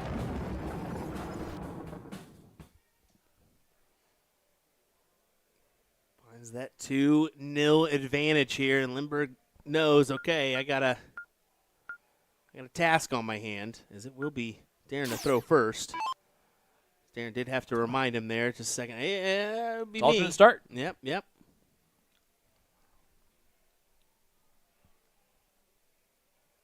Man, we've been playing this now for how long? Have you seen 4 matches? Yeah. 5? Yeah. This is the first time I realized it was alternate start. I'm just going to be honest with everybody. This is my bad. The proper way, son. The proper way. I love it. But I just need to call myself out when I need to, you know? No. I would do the same to you. I'm going to do the same to myself.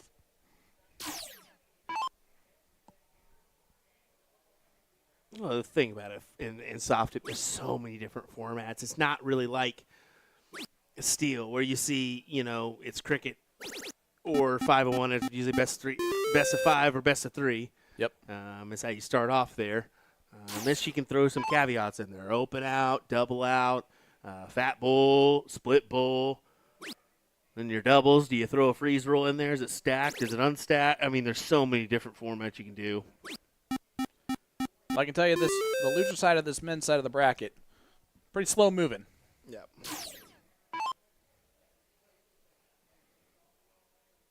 Yeah, I think they're noticing out there. I see Jeremy running around there in the background, so.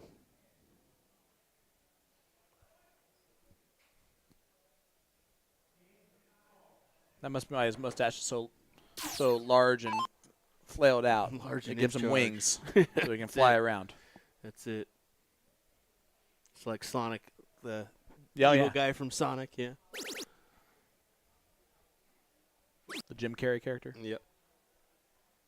He's going to love that we compared him to that. Good series. Good series. The kiddo's been watching those, so. My little one likes to watch the scene where Sonic just runs really fast, and then she just runs around the house over and over and over again, going, "I'm Sonic." It's the greatest thing ever. Taking a look. Trying to open up the 17s.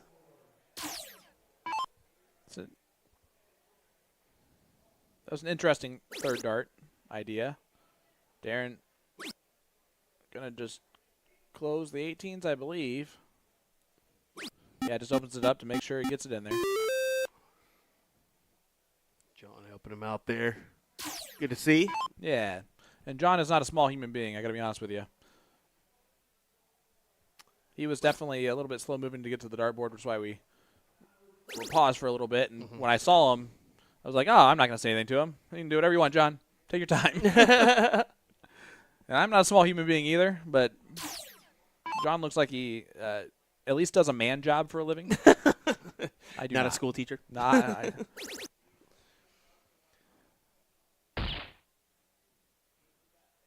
Darren Tripp 15 gets it. An effective coffin shot.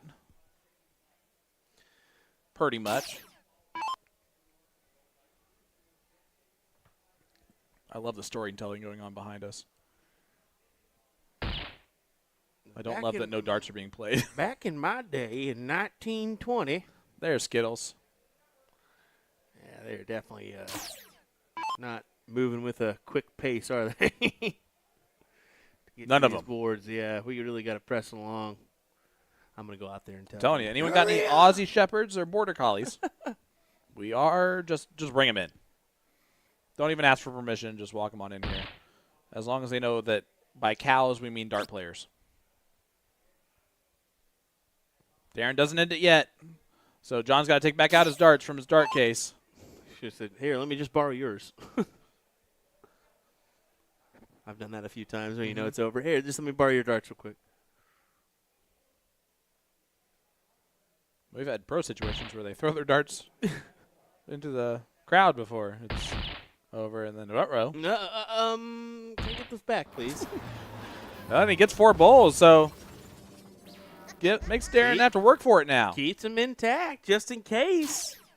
Like, now he gave me a shot, so he's putting them right back in. He's putting them right back in. He's like, okay, yep, he knows how this is going to work.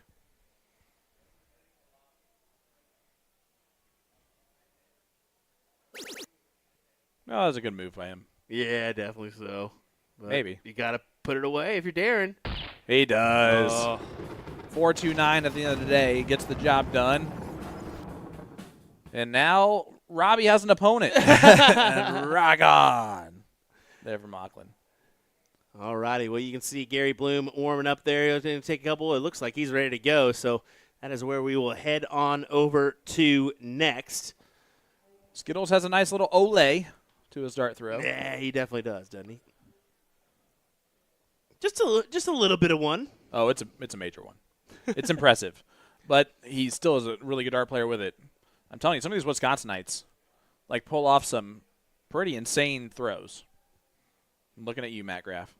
Makes it work, yeah. Who is in the building? They're going to have to sign in here. Both of these more old school players. So they have to use these contraptions they call cell phones.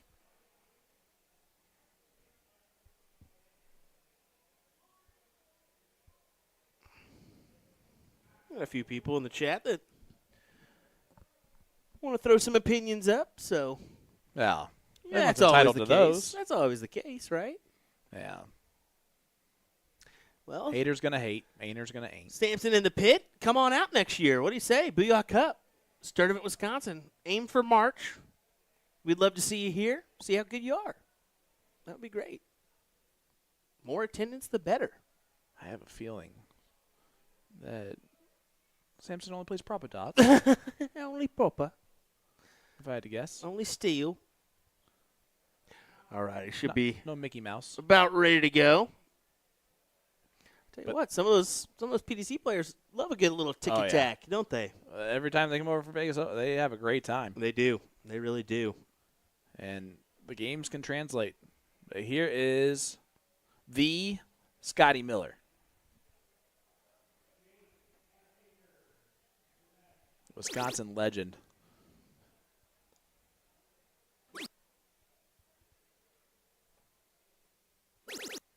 Great switch, 137 to open up the game. 501 open in, double out, split bowl.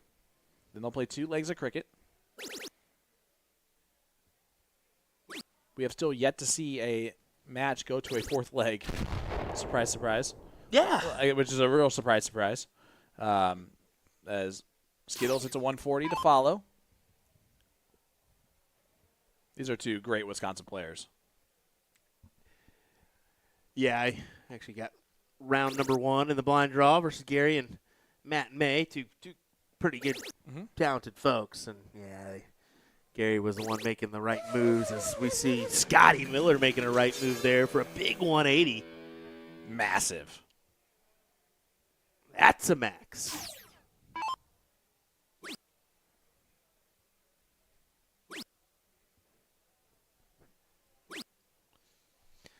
Gary threw those first 2 darts way differently than each other, which is why they kind of sprayed.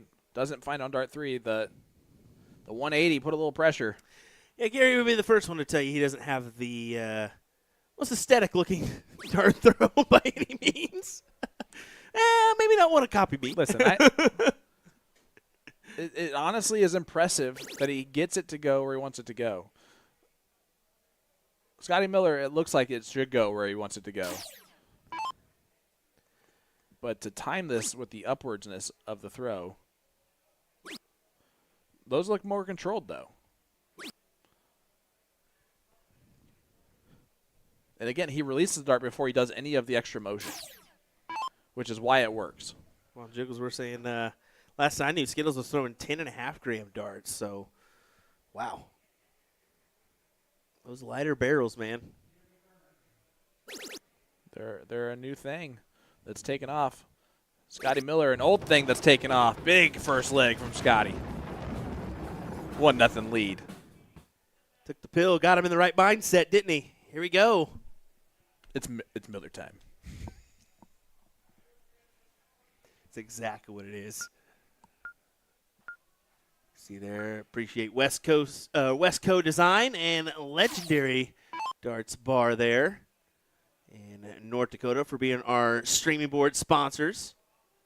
We got lots of other quality sponsors too on our dartboards out there, so appreciate those folks. Does look like we need a refresh here. Still playing there? Okay, even though I saw Becky walking, all right. All right. We'll figure that one. That should update automatically. That's what I was wondering. I was like, that's kind of confusing. Scotty, 1 leg number 1. 11 darter thrown in the process. Some heat. That's the best 0-1 game we've seen so far on our stream. That will be bested this weekend. I can guarantee it. What? Yeah. Terrible. Slow and steady. We'll finish the race at 1 a.m.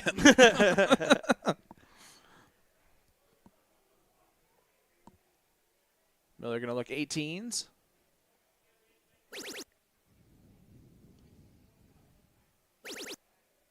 Take the look at the 20s now after the shift. Big 9. Boom goes the Wisconsinite.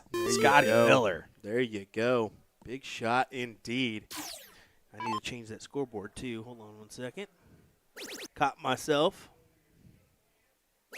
Oh, Gary going to try and fire in one of his own.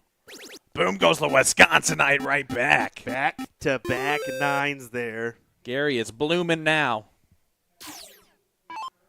Bloom goes the flower. Looks like we're getting and Kelly on our other streaming board, so they heard and they have listened. There we go.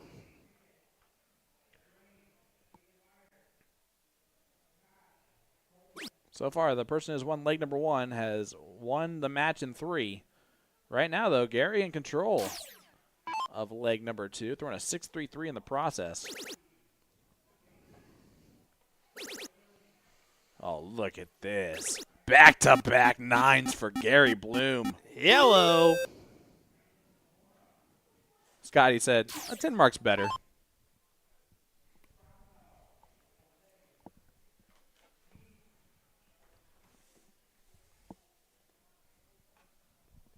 Move stuff around a little bit, make it a little bit more accessible.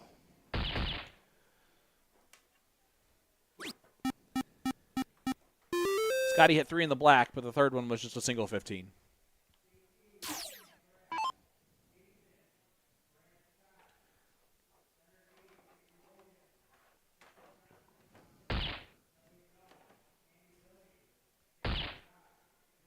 Gary's going to make this 1-1. It looks like it, man, and what a leg here. 6-0, 5-5 from these two.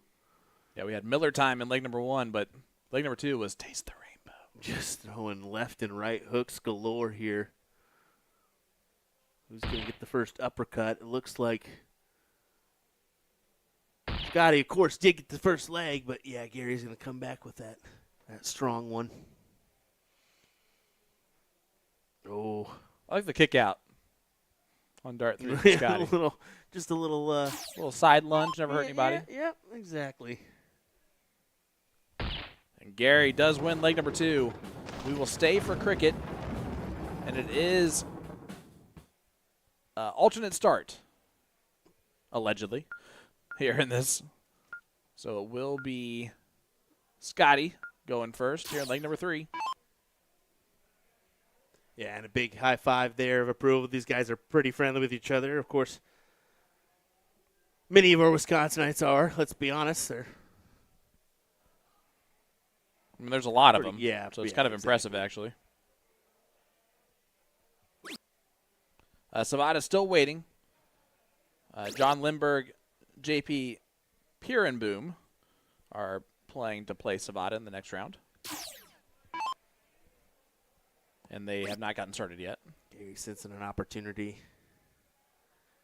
Not going to be able to take advantage. Only 2 19s. Ruh-roh, Raggy. Yeah, Scotty. We'll see what he plays here. Maybe one at the 20 and then down. Pending a triple. I kind of like just stealing him now. It's not a bad idea, to be fair. Yeah, and that's the one he's going to choose because you get 3 straight at it. I mean, you just hit the singles, you're okay. You capitalize on a triple, and you get more points, and that's exactly what he does. And you can see the transfer over to the 17s there, too. Big 7 mark. Yeah, automatically not just takes control, but really punishes Gary's first round throw. Forces a 9 mark to just get back into it a little bit. But he does just that. Gary Bloom, his third 9 mark of this match. We played just 1 1/4 legs here, my friend. All right, out of, what, 10, 15 nines? 10, probably, yeah. Yeah, and we've only played about 8 legs of cricket. Yeah, 10 exactly. legs. Yeah. This will be the 10th leg of cricket, I believe. Scotty, not phased by anything. Throws a 5 in there, but knows Gary needs a 7 to really keep control, and that's if he tries it, and he does. Now you got to bail onto the 16s. And I always argue to go 19 on the first dart. And I know that isn't necessarily how you agree. But that way you at least get dart 2 at the close. Guarantees at least one of them gone, which you have to do at some point anyway. Troy Leroy in the chat. Cheers, lads. Mick at this one. He sure is. We have a Gary Bloom. Looks just like the man here. Says bonks. LOL. Which is going to be New Zealand for bonkers. Get an update from the field. Benny Dersch 2-0 ahead on Tony Wizus? Yeah, you go ahead and pronounce that one. As he looks promising for a hill match. And he will either play Kerry Thaxton, Darren Auckland, or Robbie Wismith, as they are just about to start Darren and Robbie on board 6. Scotty goes double first dart. How about this? He is. What are you doing, Well, Scotty? There's no winning darts for Gary no matter what he does. So he's just chugging along, with the 4 right? wedges. Yeah, you just go for the closes. There's nothing Gary can do. He can't close all 4 of those. So it's really not a bad move. Now, some people are like, what are you doing? Just point, just point, just point. Well, in this circumstance, yeah, you're right. Just go ahead and close it out. You'll have that opportunity here in just a moment. You'll probably get it done here, to be fair. 3 darts needed.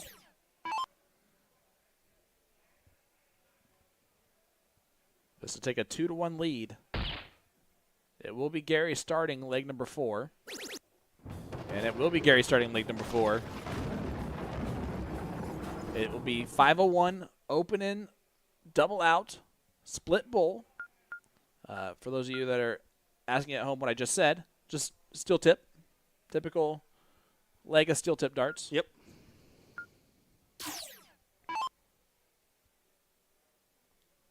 Gary Bloom set to go first. Both players are Wisconsinites. And Gary going to try and start off massive perfection to get us started.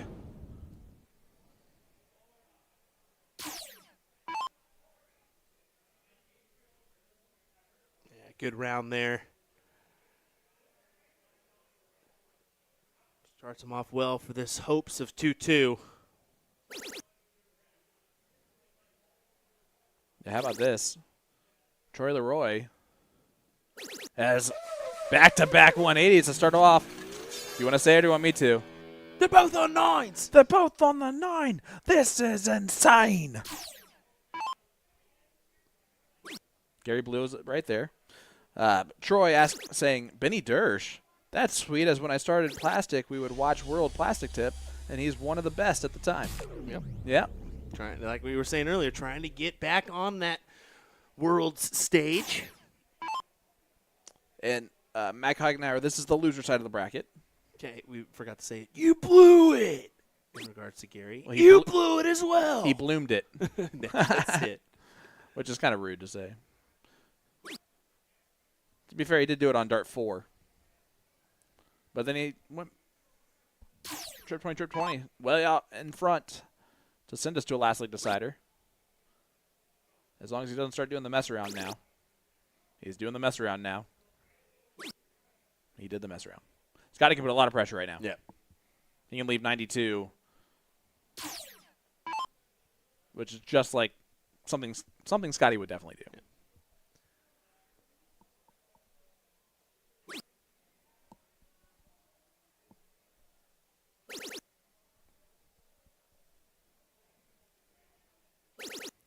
Oh, drags into the 5s, but still leaves a finish. Just a much more difficult one than 1-2-2. Do we know if the shootout's over or no? I would assume it's got to be close. Technically can't be over Well, until we have a winner of the onsite qualifier. But I think everybody else has thrown, and especially if they threw it 2 at once on multiple boards, I would assume that went fairly quickly. But, yeah, a little bit different this year that we're not covering that event. Normally that's our go-to on the Friday night. But, yeah, we're getting a little glimpse of the onsite qualifiers. And the names in the field, we can't blame them for choosing that option, can we? No, you can't. On our other streaming board, Kelly Tebow is up 1-0 on Rana DeMars. And we're kind of keeping an eye on that one. As I was going to jump right into it. That is a fifth, sixth match, right? Double 9 to stay in. Ooh. Oh no! Yes, it is. Fifth, six. Yep. So still kind of a little bit of time. Now, if it was like a third place, I'd probably jump into that. Nicole Lindell is awaiting the winner of that one. But Scotty Miller, an opportunity. Does he go 18s or does he go 10s? He goes 18s. So he should get one dart at a double. It'll be a dart at 32 for the match. And he goes pretty far inside is what he would call that. But well off. Clean up on aisle 9 for Gary Bloom. Got to go single to double. The hard dart's the first one. Ooh, and he just gets in the top corner. Yeah, and that's not going to be a good marker at all. And just step back, just pause for a second. I think if that would have been right next to it, he would have stayed true, but well off. And that's why he took that step back, and it's not going to work out for him. He's going to have to hope for a miss from Scotty to remain in this event. And that's the type of thing that Gary's going to kick himself about when that happens. You never want to lose because you missed multiple darts. But Scotty does take it down.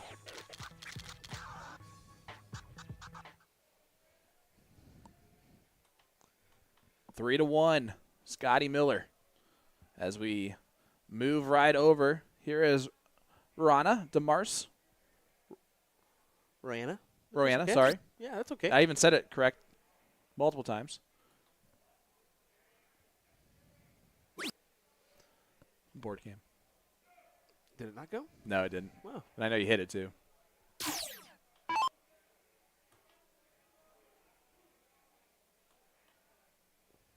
There it goes. Yeah. Well, dealing with a slightly new control system, so my apologies on that one. But look at this. You asked for it. We brought it to you.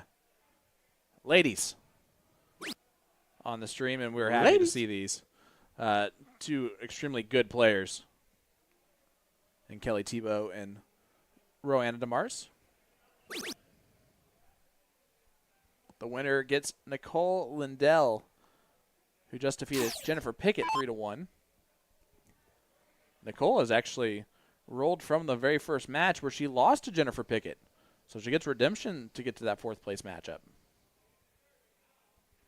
Marquise Womble is waiting in the 3rd place spot, which means that our queen seat holder is Becky Najedlow.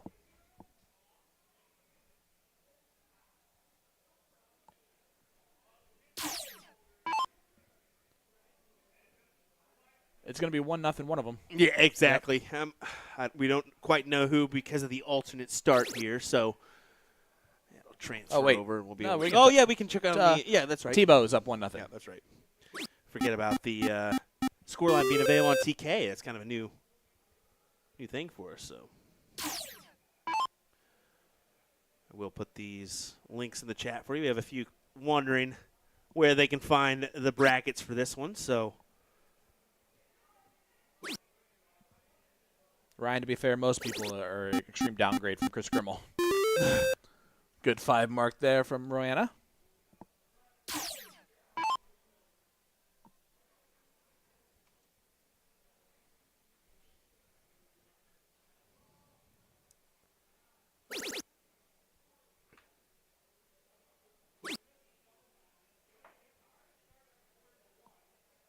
And am I mistaken in the fact that Dayson is the oldest of double-digit kids? I don't know about that one, but I'm pretty sure she's got a decent amount. Yeah, a decent amount. I don't know the exact number, but I know he's got a few. It's quite a few. Sisters. Yeah. Dayson actually was saying he doesn't play much anymore. He just kind of gets on with it when he can.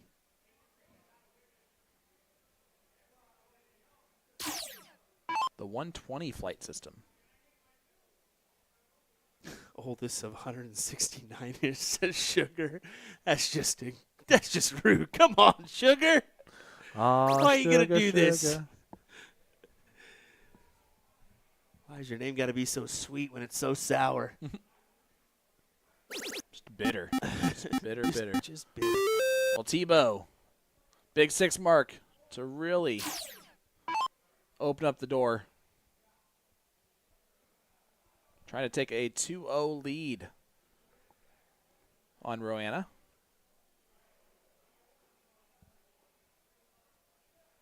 "12 brothers and sisters." There you go. I knew it was double digits. Wow. She's a saint. Especially with I don't know how she deals with Dayson, let alone 12 Daysons. Yeah, do you know how large that number is? Tyler had to count with both feet to get to 12.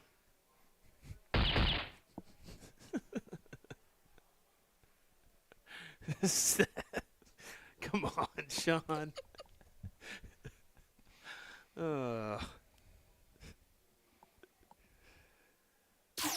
Miss seeing you this weekend, by the way, buddy. Kelly's put herself in position for 2-0. Well, 13 including Dayson. Wow.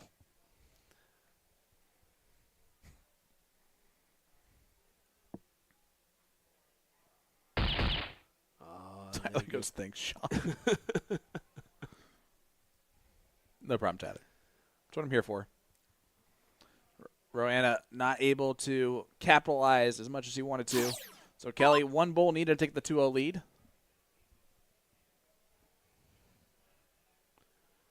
You can see Kelly throws with her Apple Watch on her throwing hand, or throwing wrist. That's interesting. I think she's cheating the system, trying to get more steps out of every throw. It's like an extra step. 2-0 with a 3.52 for Kelly. One leg away from the 4th place match. Roanna will get the start in this one. Got to win 3 straight to stay in this qualifier. And Sally, we love having you watch us. Definitely so. Definitely so. We appreciate everyone joining us for our coverage of this one. Lots of viewership. Over 500 of you folks choosing to join us tonight. Share this bad boy around. Let them know we'll still be alive for a couple hours longer. Good a while, couple hours probably. longer. Yep. Good scotch of time. And we're going to need as many of you joining us, letting us know who you're rooting for in each one of these remaining matches. We're starting to get down to the wire a little bit. We do have one King Seat player, and isn't that Benny Dersch? Let me go ahead and double down. Yeah, it looks like Benny did 3-0, Tony, there to get into the hill match. Darren and Rob They still haven't started. How is that possible? Oh, my goodness gracious. I have a couple guesses. There's no Border Collies here or Aussie Shepherds. That's it. That's it. Well, both of them starting off with a lot to be desired here in leg number 3. 2 marks, 2 marks.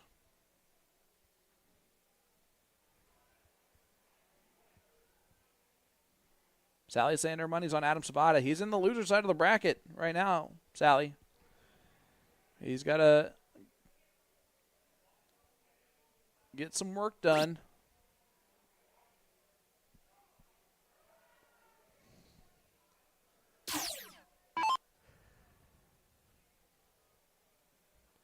You know where that open singles is at? King Seat, right? You mean what's it called? It's the... It'd been earlier than that, probably. That's what I was thinking, too. Still getting used to TK, aren't we? Does it say it's over? Oh, there we go. Pro singles right there. That says 10 p.m. That's not the right thing. All right, Tebow. She actually won the women's singles earlier. Yep. Beating out Kelly Sipe in that final.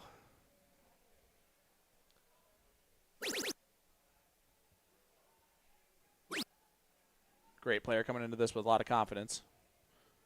I am not ashamed to say that her and her partner did defeat my partner and I in the first match that we played.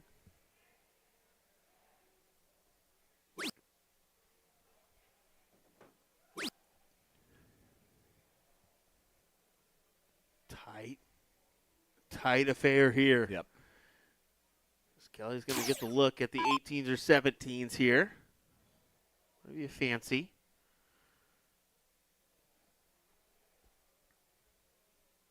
Would love a 4 mark here. Look at the she transferred after the first. Just really wasn't happy with that. And unfortunate round of 0. Yeah, every once in a while, Kelly has like a first dart necessity where that first dart needs to be in the right spot for her to be able to follow it. And if it's not, it's hard for her to kind of find it afterwards. Every once in a while. Which is true for a lot of players. As soon as you find that first dart and you get that feel, it's easy to continue on with that. You can see Benny is just captivating an entire audience behind us. Telling an old war story of some kind. It's got to be it. Look at how shiny that head is back there, I'm telling you, man. Like, that's a whole other light source. There's some spotlights above him, but, man, does it truly shine off there in the distance. It's like a spotlight. It's the Batman light. We need your assistance. All right, Rihanna. Has a slight advantage in the yeah. points, but You think she's going to just go ahead and 18s kill shot here? Exactly what she does. Double at that. Okay. Now this gives her an option for a 4 mark on the 17s, and that's exactly what she gets. Great darts. What a shot. Huge 6 mark at the right time.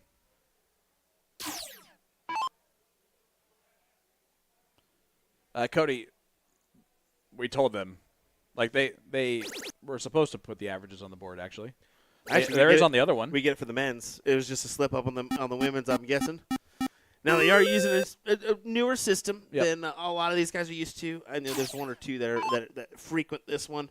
They use it with their qualifier, but yeah, bringing it out in the full events this weekend, and I think it maybe threw a couple people for a loop. So. Yeah, it's just one of those toggle things that if it's not toggled correctly, it's not going to show. So it is unfortunate, but yeah.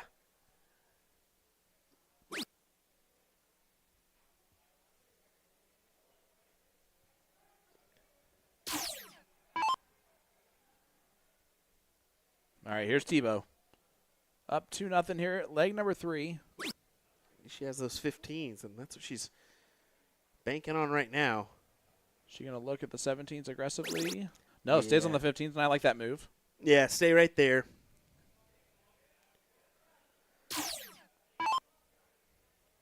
Horse ran it a hit.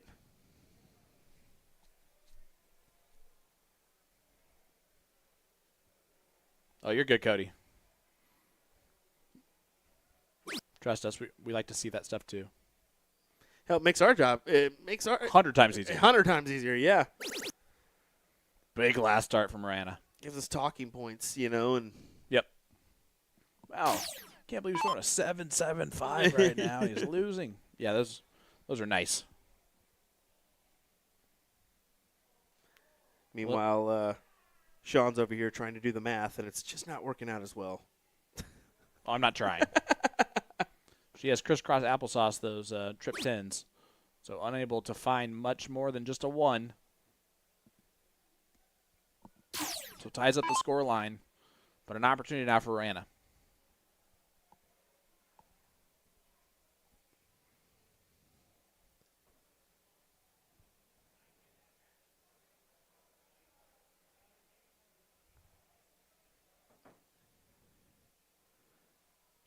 Yeah, difficult first, difficult second, and unfortunate round for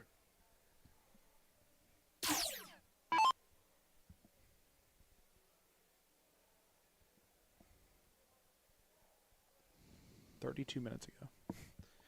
I don't know. I'm going to see with it. We're just, just trying to shove some people along. When you don't have Aussie Shepherds, we gotta produce our owns. Alexis, how are you doing? Thanks for joining us here. Alexis, did you play here today? Or is that a different Alexis? Hey, Josh Hill, how you doing, my friend? Brandy Feltz in the chat, rooting on her girl, Kelly.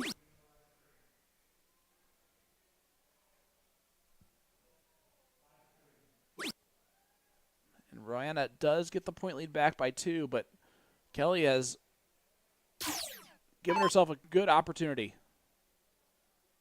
Oh, Alexis. All right, that's good. I'm glad that I actually knew that correctly.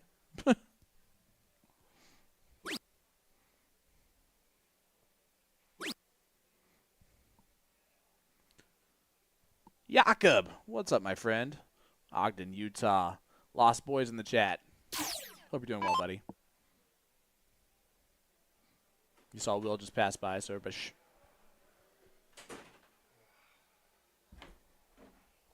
As Rowanna steps up.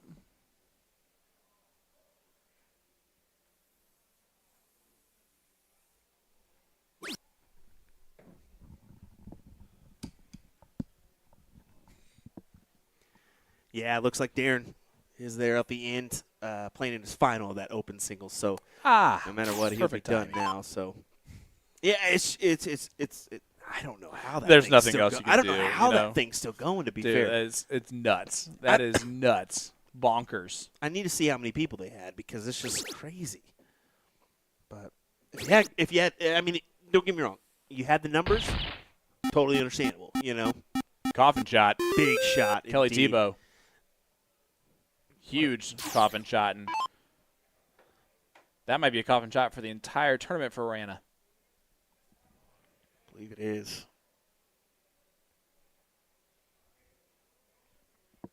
Certainly looking like it. Looks like Scotty's back up on this board. They went ahead and just called them over to push a match over, so it'd be Scotty Miller and Tony Gonzalez there. Okay. As you can see, definitely not the professional football player, Tony Gonzalez. Not quite as tall. That guy's not going to be jumping over the and dunking on the field goal, is he? You know. Well, Tebow gets the job done. Excuse me. I'm sorry. I was trying to hold it in the whole time. And wins at 3-0. So far, we've had every match go 3-0, except for one went 3-1. When will we see a last leg decider? Will we tonight? The storylines are endless for us here, Will. Sean Green, Will Stewart, USA Darts Productions bring you this coverage from the Booyah Cup finale qualifier. 4th running of this bad boy. It gets better every year. Yeah, it does. It really does. More and more quality players involved means more viewership, really, because, I mean, the state of darts here in North America is in a phenomenal spot. We're really getting some more things thrown at us as we go. Who knows what the next big thing is going to be, honestly. I mean, just I'm just thinking what has happened in the last 5 years. Since I've gotten to know you. Yeah, I mean, COVID was really good, but Yep. really, of course, really bad, but really good in some essences, especially for us here in the darts world. Darts and golf. Yeah, but Gain here the in the most. next 3 to 5 years, what happens then? That's the ultimate. So I mean, you have an 18-year-old that is quickly becoming the greatest of all time. with people saying he's the greatest of all time, and that means like And we're talking top dart professionals. players are Yeah. saying like, nah, he'll beat Phil. What? Like his actual, No. like his competition is saying we can't beat him.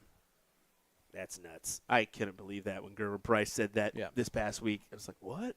Now it probably was all out of context and probably that's Could not have been. exactly what it said at all. But that being said, it definitely is at least a eye opener to see it. I don't know if you watched that Game of Thrones documentary when RVB said it was like an F1 car taking on a regular car. Well, yeah. Which Barney is not usually one to Do that. Say that. Yeah. big 180 start from Scotty Miller. It's Miller time on the Niner. With an ice cold Scotty Miller. Actually, it would have been pretty cool starting an ice cold Scotty Miller. Cool yourself down with one of those ice cold Scotty Millers. High life, Scotty Miller.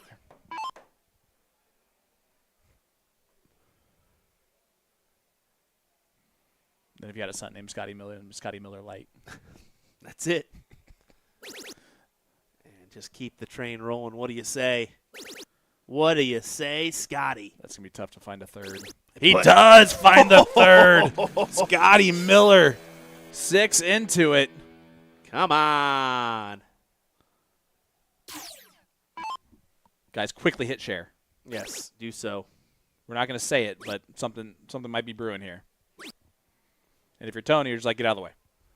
Yep, Like, exactly. That's what he's saying to himself. Exactly. Just get out of the way. See what he can do. Scotty tried to mimic the Michael Smith high five before he gets up to shoot. Treble 20. Boo. No, that was a great effort. I mean, just one hole out. I can't believe you booed him. I'm just kidding. That's your go-to move, isn't It sure is. Yeah, boo. No, solid attempt here. The worst thing you can do is become a flag stick in golf. You just give us hope for no reason.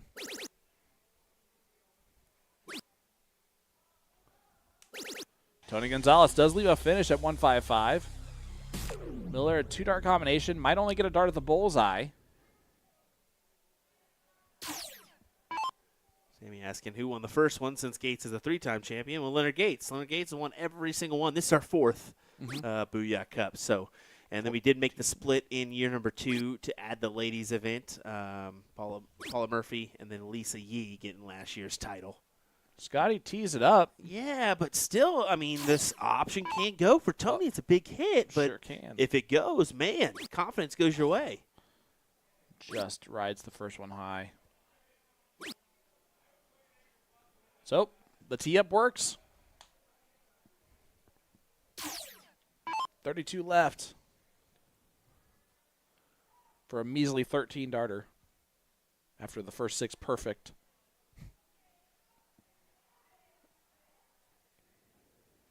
That'll do. Yeah, ideal finish. I mean, of course, he would have wanted to finish it a little bit sooner, maybe in 11 or 12, as he had that opportunity. Yep.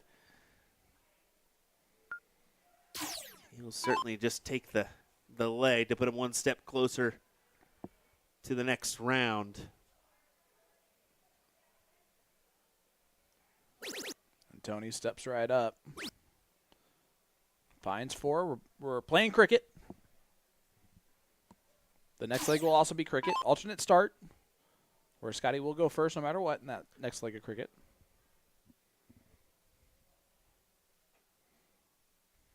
I'm going to be honest. So far right now, the most important leg is by far the first one.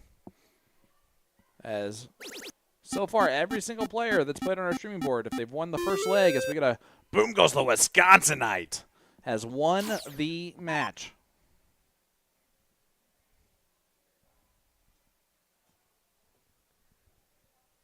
Can't make those types of stats up, I can tell you that much.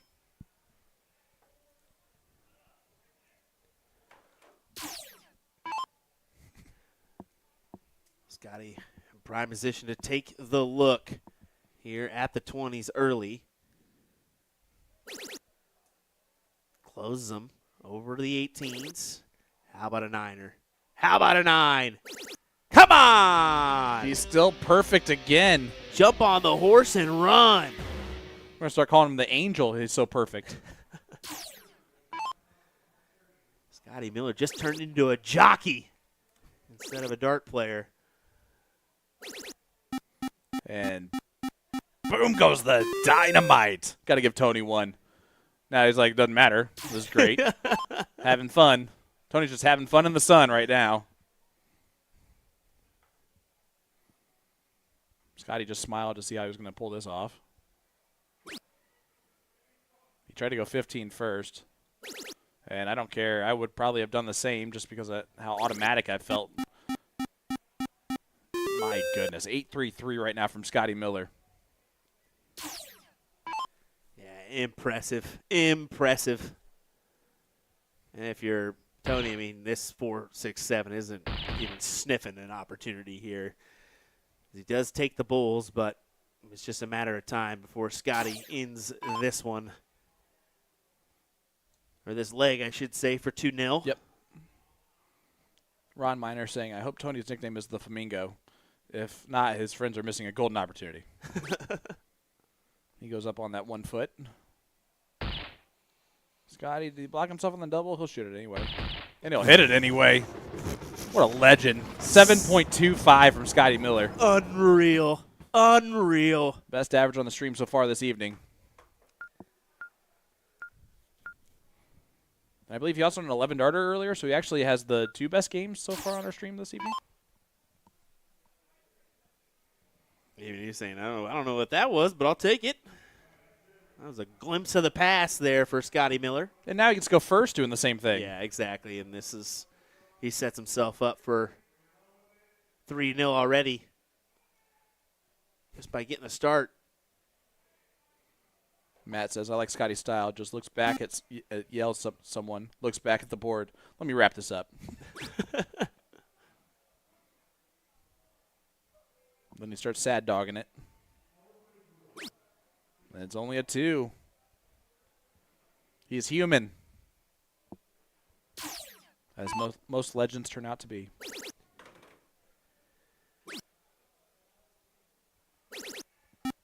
Tony takes advantage. Big 7.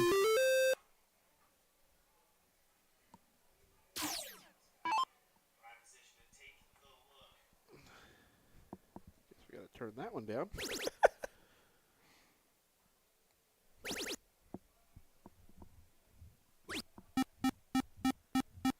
Scotty takes out the high ground, comes back with a 7, following the 2 opener. And Tony's following. This is a big dart here.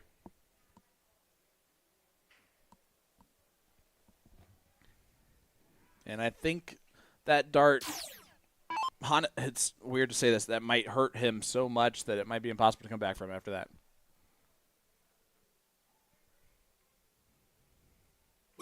Are we sure Scotty's not Stephen King? You tell me that's not Stephen King exactly. It kind of gives that look, doesn't it? He definitely does. You an author? I mean, is Stephen King just his pen name? His real name's Scotty Miller? Never lived in Maine? Derry's actually in Wisconsin. Who would have thought?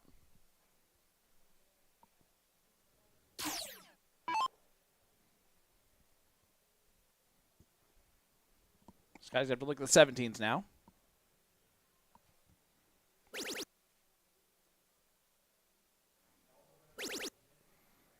And he'll close the 18s for another 7. Gets right back in control.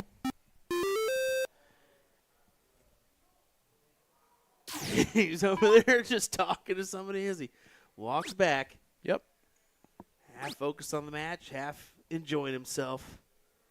That's kind of the best way to play in my mindset. It's it's kind of getting your focus on the match when you need to, defocusing when you need to as well. I mean, just kind of have a moment where you rest. So I like getting my attention off my opponent, Yeah, and see, I'm the type of person that I'm having fun while I'm playing, especially if I have a partnership. If it's singles, though, I'm usually pretty quiet and focused when I'm playing in the leg. I definitely am not yelling back every time I throw a dart as soon as I get past the line. But that's what makes some of these guys so good is their ability to turn it off and then turn it off and then get back to the line. Like he focuses it right back up now.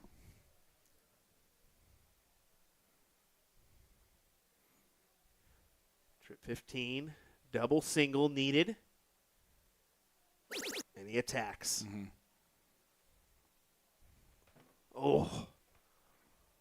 I don't think he moved. He didn't move, and, well, Tony needs 4 to get back the lead in points. They'll have to do more than that, obviously, in the next round, but 2 bowls only. Scotty, again, he doesn't do the mess around. He'll go right at the win, most likely. He almost has the opinion, he's like, if I don't hit it and I leave it for you and you hit it, you deserve it.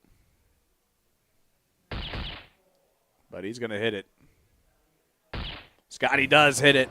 3-0 victory for Scotty Miller. He rolls on.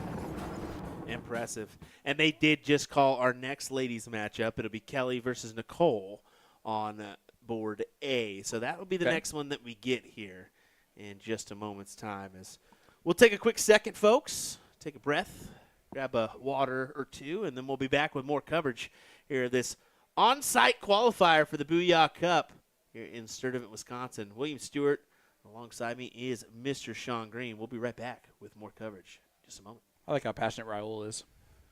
Certainly is. Look at that. We'll be right back.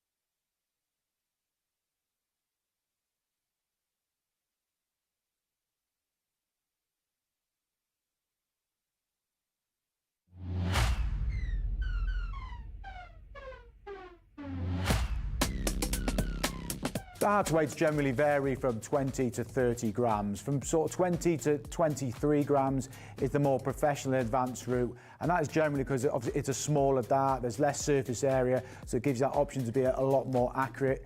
But going on from there, if you're starting out or at an intermediate level, we recommend a dart of kind of 24 grams and above because it's just got that bit more direction to the board. We're going to talk about grips on darts now, and there are lots of different options for players out there. Particularly when you're starting out, I think it's key an aggressive grip just to help you get settled with your style as you're beginning in the sport. We're going to look at the different styles of grip. I've used this dart as an example here. I think this is a very common dart for a lot of players. It was one that sort of suited my style, not too aggressive and at quite a slim barrel. But it is personal preference. You've got to feel really comfortable where you hold it. If you're just starting out and you maybe feel like you need a bit more grip, there are these aggressive style darts out there. There's plenty of grip in the middle, but like I said, it's where you place your hands on the barrel and you've got to feel comfortable. What is the purpose of the Vertex stand? This product is made by Winmore, and they have solved 3 different problems. Number 1, when you don't want to permanently mount a dartboard. Number 2, when you can't drill into your walls. And number 3, when you want to travel with a dartboard. Not everyone wants a dartboard permanently mounted into a wall. Perhaps you just want to bust out the dartboard occasionally to entertain friends or family. The Vertex stand is perfect because you don't drill into the wall, you simply lean it against a flat surface. This is easily the most convenient product I've ever seen that you can set up or tear down super fast for portability. In minutes, you can have everything packed and ready to go with you for your next darts tournament or a friend's house or even camping. You can lean this bad boy up against a tree. On top of all of that, I love the idea of being able to easily travel with a dartboard. This thing is awesome. I was given it just to review, but believe me when I say it is not going back to A to Z Darts. They can try to pry it out of my hands.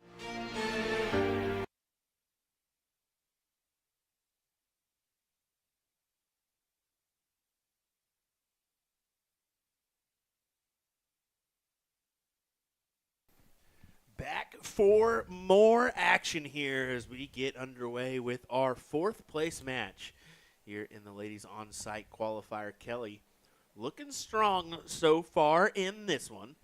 We'll see what she can do against Nicole here as Nicole will lead us off in this one. I don't know much about Nicole. I don't either. I don't either, admittedly so.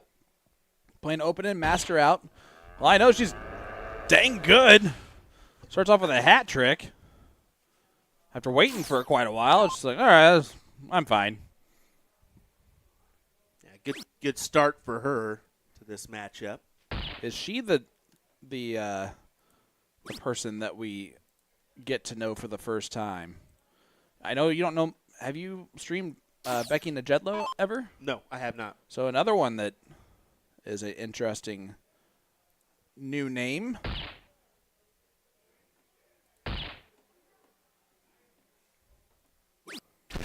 Nicole's 5 out of 6 on the bowl to start off this match. That's a good way to kick off the matchup here. Just kind of set the tone, set it early.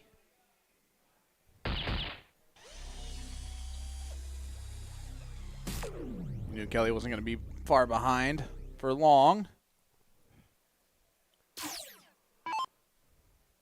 Chuckle there from Nicole. Yeah, good looking dart throw as well. This is Ryan Jarvis's better half. Ah, okay. There we go. So she's a saint. Yeah, just dealing with him, right? 100%. Two good players, 2 good mixed pairs combo. Yeah, that's a there. great combo there. I said there just because you did. Gosh, dang it. There. There. Hey. Yeah, I had to. I die here. Yeah, earlier I appreciated the gentleman was like, "There's not a cough button, not over here," and I can't say anything out loud while I'm choking. Does find dart 3, so Yeah, a little bit of struggle those last 2 throws. the next ones for us is individual mute buttons. That's our next purchase in the commentary booth. Those things are actually surprisingly a pretty penny just for a little dang button that goes on and off. Mm-hmm. Tebow leaves 67, puts a lot of pressure on this 139. Open and master out. So a little bit different format. Can go bullseye for the trip 13. That's not going to work out. And after the hot start from Nicole, maybe starting to think about it a little bit more than necessary, as the Wisconsinites in the background get a little Wisconsin-y on us. They're getting a little loud, aren't they? Scotty and Tony talking about their previous match. Oh, no. Yeah, I didn't want that. Going for Bull, hits the single one. Leaves the 32. But it leaves Nicole an opportunity at the 6-5. And 15 for Bull. yeah, let's see. It is master out, so she really could attack this Bull trip 15, couldn't she? Yep. Or trip, Oh, okay, That's that fine. works. Double 10.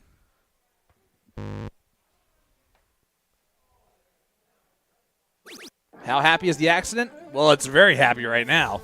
Nicole Liddell, 1-0 lead.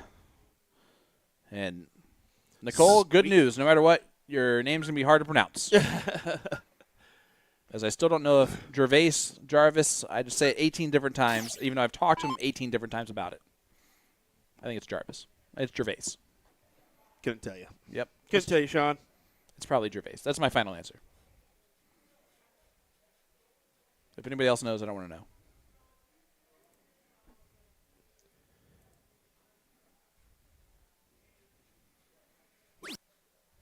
But you guys should hit that like button, hit that share button, let everybody know that we are live. Booyah! Cup qualifier. This is the 4th place match of the qualifier. One of these ladies remaining between Becky Najedlow, the queen seat holder, Marquise Womble, who's waiting on the winner of this one, Kelly Tebow, and Nicole Liddell. One of those 4 will be in the Women's Booyah Cup tomorrow. Going to be a tough competitor no matter what. Yep. It's a tough field as well. And what a jersey for Kelly. That's unique, isn't it? A little Japanese on the right shoulder. I like it.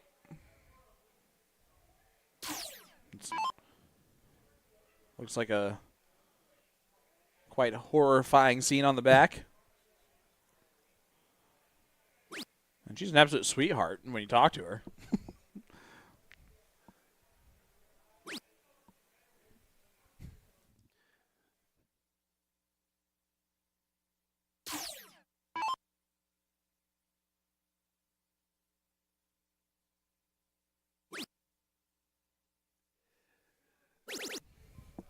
What a shot for her. Tries to take full advantage. 39 points on the board. 2 houses. She'll take that. I love Benny Dersh has been waiting for the King Seat match for, I don't know, ever now. And he's just been back there talking and standing in the exact same spot for 3 hours. Just hanging 2 out. hours. Just hanging out. 18 hours, however long it's been. We've been having way too much fun. I have no idea how much time's passed. Not too bad to be fair. No, I did mean the fun part though. Wow. Darren Auckland, Robbie Wiesmith took a long time to get going, but quickly Robbie's up 2-0. So he must have been putting in the work, even with the disadvantage of just having that long wait in between his matches, and looking promising there to advance. Oh, in look the at next this round. round. Nicole, grade 7 on the 18s. Yeah, of course, the winner of that one gets Carrie Thaxton, and we'll see that on our live streaming board, so you know what's coming up next. Carrie Thaxton versus the winner of WizKid in Auckland, which is now all of a sudden WizKid. So that was a quick 3-0 victory for him. Wow is right. Wow. So the Axe taking on WizKid for a spot in the king seat to do battle against Benny Dersh. I'd call it a little bit of the new kids on the block versus the old guard, potentially. Yep. No matter who makes it through that top 4 matchup. Robbie has the upset of the evening over Adam Savada. And let's check in on that. Savada does defeat JP Perrenboom 3-0. So right now he's taking on Rob White. Winner of that one gets Scotty Miller.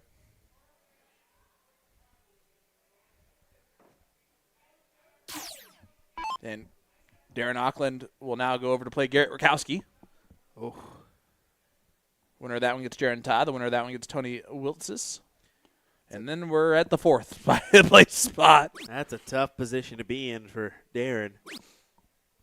Yeah, that's brutal.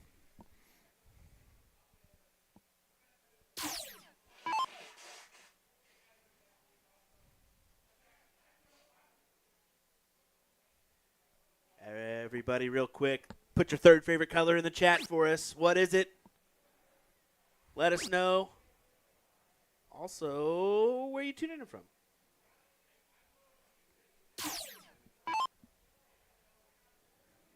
And what's your social security number? Well, don't do that. Don't do that. They don't do Color that where you're last time. tuning in from is good enough. Sean pulling up memories from his past there, trying to go back to the dark side of the law. Just kidding. That was one time. I did my time.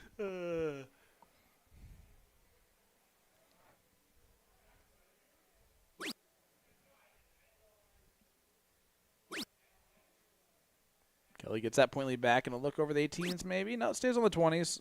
There's no reason to be that aggressive there.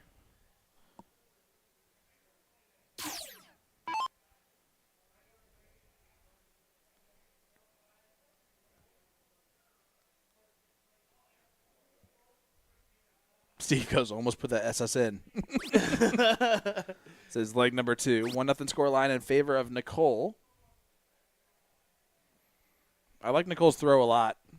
Yeah, it's really Simple, it's textbook. Exactly. Simple. It works, man.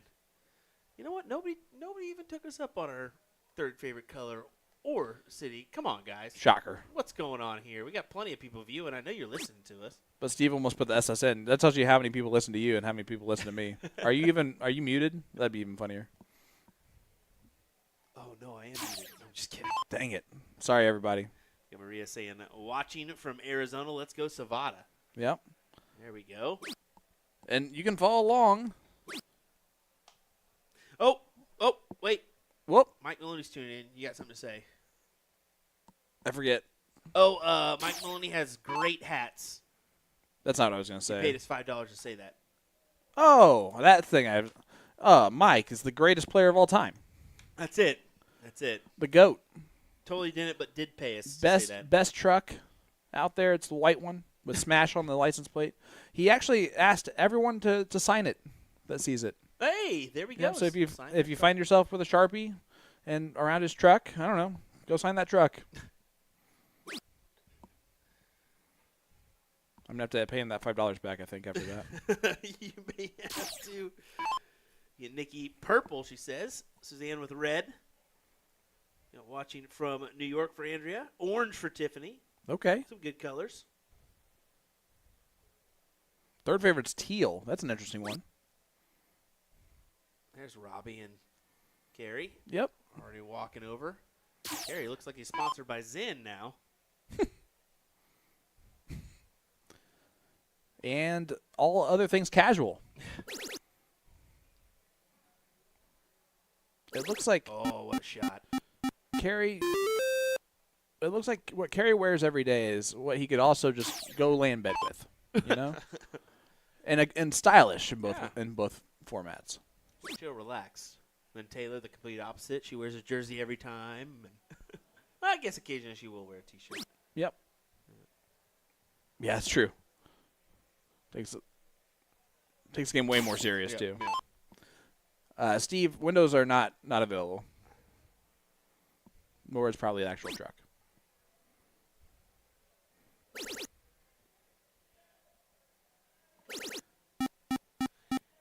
Yeah, Jay, I think it was just a mistake. A toggle feature Yeah. is why the averages for the ladies aren't showing right now. So I think TK bracket, when you set it up, it's like one of those just features that if you skip over it and don't click the toggle, it doesn't show. So we are seeing them on the men's front, just not on the ladies' front, until after the game is over. Then it pops up the scores and whatnot. So, yeah, it is unfortunate, but it's just part of the – every so often those hiccups are going to happen. You're not going to restart a bracket once you do notice it, you know.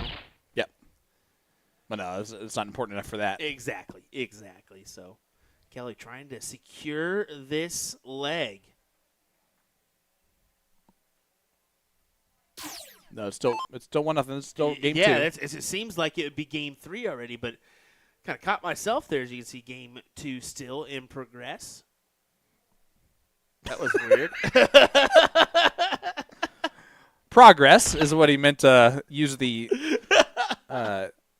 emphasis on. Progress. That was good. Just another one for the archives. I hate you so much.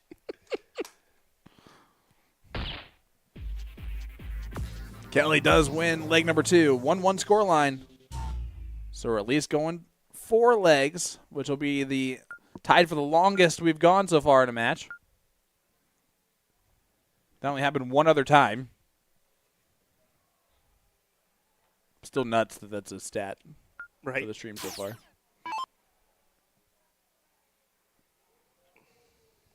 Jeez, guys. You've been begging for women's matchups, and we get 2 of them before you guys are itching for a men's matchup again. Calm down. We're going to see both matchups, no doubt.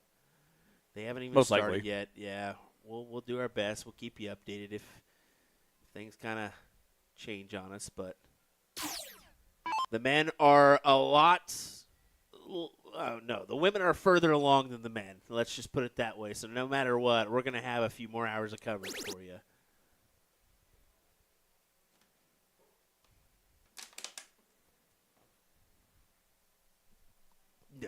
No doubt. Yeah, a few more hours. Is that what you said? I think so. Really? Maybe. If this goes a few more hours, I quit. I'm just kidding. I'll be here. I'll be here. Because we drove together. Oh, yeah, that is right. Yeah, I'm not hitchhiking. It's not like you're getting an Uber. No, I'm not around here. I don't have the money for it.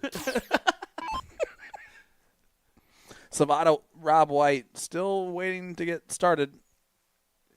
Honestly, Scotty Miller still waiting on the winner of that one. Rakowski Auckland still waiting to get started. God help us.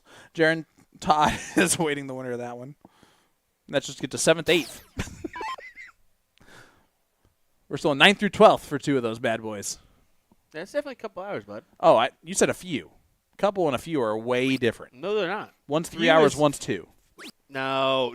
Stop it right no. Chat, let's not argue. Chat, let us know. How long is a few? How long is a couple? I go few. It's two don't or more. Don't. 2 or more is a few. Oh my God! Why can't you just let them answer the question? Why do you have to? Just guiding the dogs towards the right answer, you know. You just call them all dogs? Oh my God, guys! Did you hear that? He called you dogs. Rude. Well, we've had a lot of German Shepherd and Australian Shepherd talk today, right? I am arguing that couple is a specific number and few is a specific number. Few is 2 or more in my neck of the woods. 2 or more.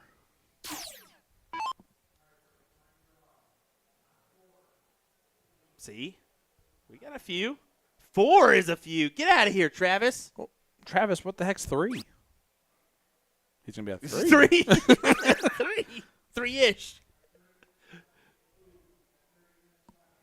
Aaron says 3 or more for both? No, he's stuck in it for few. 3 or more. Never Jay 2. Fouché says husband, wife, couple. That's true. Yeah. Oh, that's 2. Yeah, but that's 2 different. That's A couple's not 2 or more. I didn't say couple is 2 or more. I said few is 2 or more. A couple is 2. I have a few is 3 to me. A couple is 2. Nah, I go a couple, 2, a few or more, 2 plus. All right. To me, 4+ is quite a few. Quite a few. Okay, I get that. I get that. Different sayings. I love it. I love it. Travis just says 3 is a naughty number. That's fair, Travis. All right. We didn't know that 3 was your safe word. Well, Nicole here. Yeah, throwing well early on Yeah, with the high ground. Exactly. That's what it is.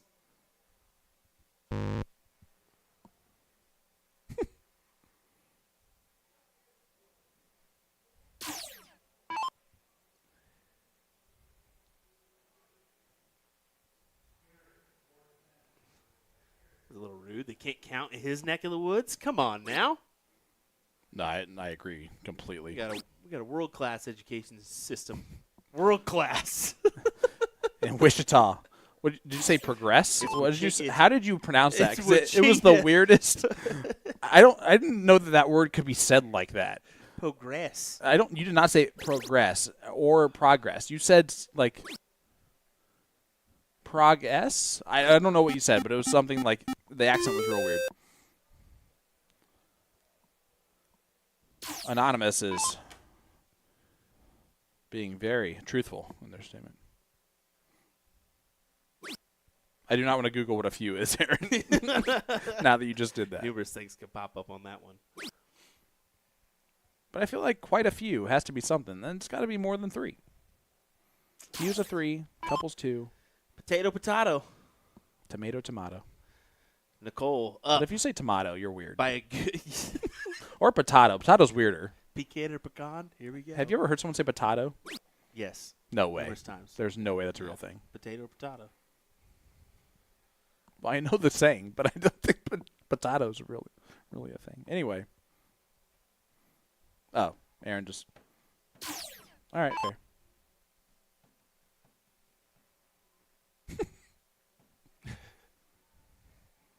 Jay, no one says a couple. They always just say 1. A couple hours ago. That's what they'll say. Kelly knows she's got to find a few marks here. Things get more and more difficult for her, but I say that, and it's still 1-1. You know, we're gonna find distance either way.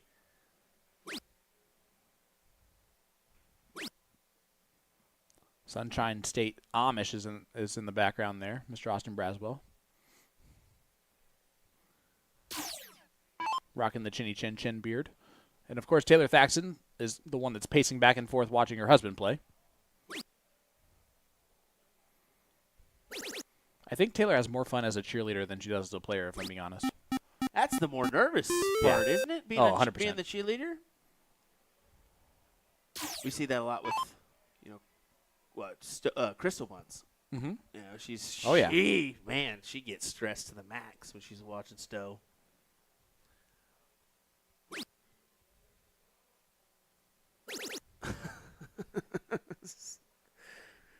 Steve throwing some Big Daddy references at us. We are a sucker for the movie quotes, aren't we?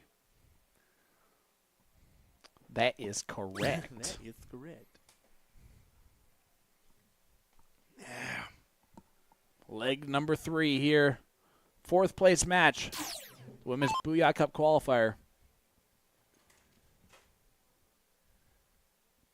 On the other side, we got the men playing to get to the king seat.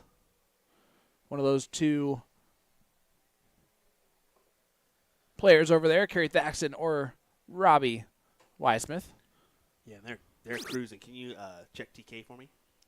I sure can. I know it's 1-0 in favor of one of these guys. Probably. Be weird if not. 1-0 in favor of Carrie. Okay. Which Carrie just yelled, "Come on!" Really yeah, loud. because Carrie just made a big hit there. Yep. As it looks like. Kelly did the same right here. It looks like.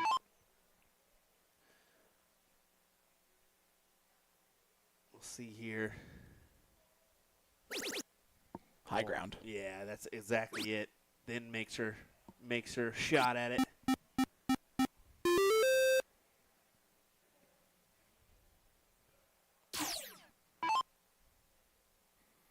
Eric, isn't it better that you can just imagine another one? Use your So it's imagination. 1-0 in favor of Carey. I think it's about to be, yeah, it is now 2-0. So 5-6-3 there from Thaxton in that one. So Carey trying to get himself to the king seat. That will be a battle with Benny Dersch, and I know we'll get that match. yeah, they've already held it. So I'm going to keep an eye on things, but we may transfer over just because this is looking to be a little bit more drawn out. It's at least going to go another leg. Exactly. So, And Carey with the start there is going to be pretty tough. So yep. We're going to see. We talked ourselves into it, I think. No, I think it's the He right starts move. off We with told a you we'd 7 mark, too. We told you we'd at least see both at some point. Yep. So Now, don't get all greedy here, Chad, just because we were doing it this time. It's because we wanted to, not because you asked No, for it. not I'm at kidding. all. I'm kidding. we know when the time is to make the right cuts to see as much as both matches as we possibly can. These gentlemen got bluer. Did they? Yeah, they certainly did, didn't they? They sure did. Blue. Carry with the trip 17. We'll make sure to switch over the sound, which Turned we off just the wrong did. Yep. one. Oops. Wrong button. Gonna have to deal with it for a second, guys. Sorry. New system. Big 7 mark from WizKid.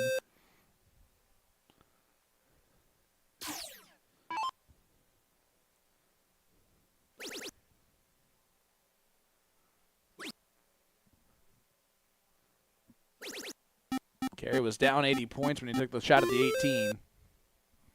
Still down 20. Let's see what Robbie decides to do. Yeah, he's in a position here, a tough position, so he needs to take full advantage. They can.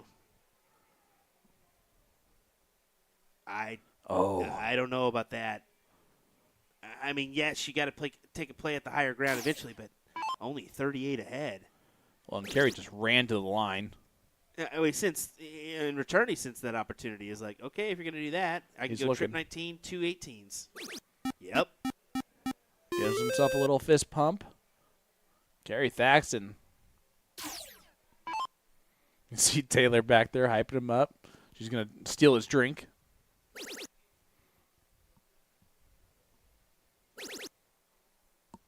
Robbie looking to hit a 9er. Only gets 7. And I say only 7, but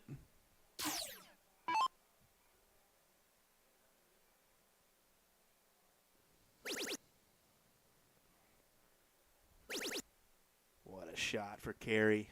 How about another? boom goes the dynamite for the axe. What a big 9. Chopping down those trebles. Over on board number 1, Nicole does take a 2-1 lead. She's finally able to muster the bulls to get that advantage. Thaxton.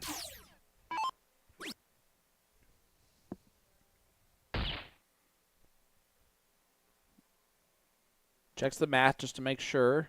An extra 17 does actually help there. That could have registered as anything. It guesses a 7.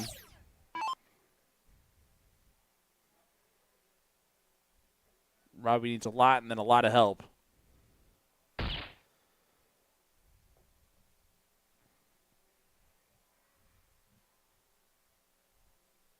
Takes a little step back there after the first dart.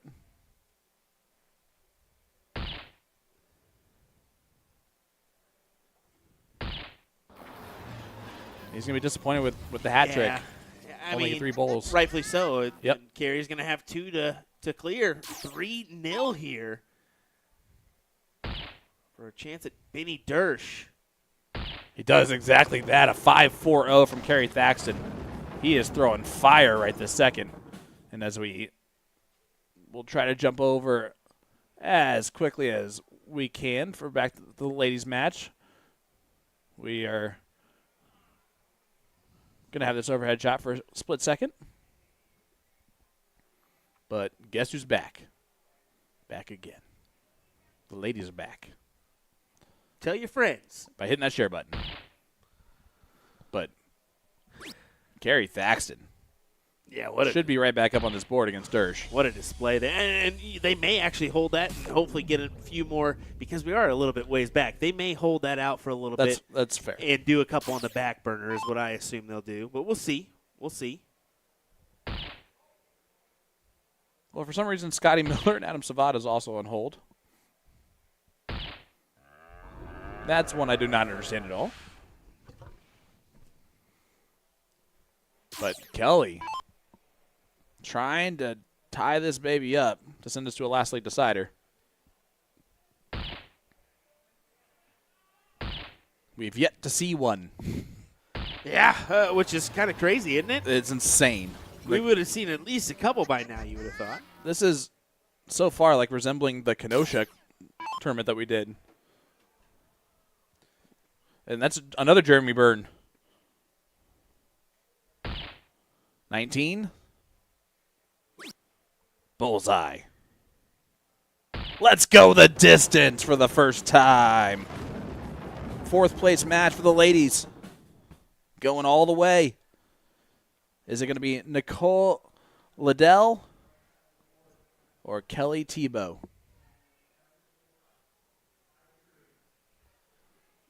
What's up, Jacob? Hope you're doing well, my friend. David, hello.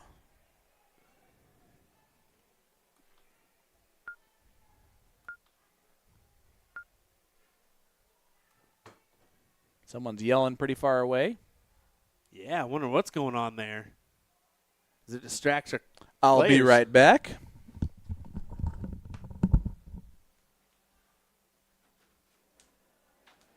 Yeah, that's kind of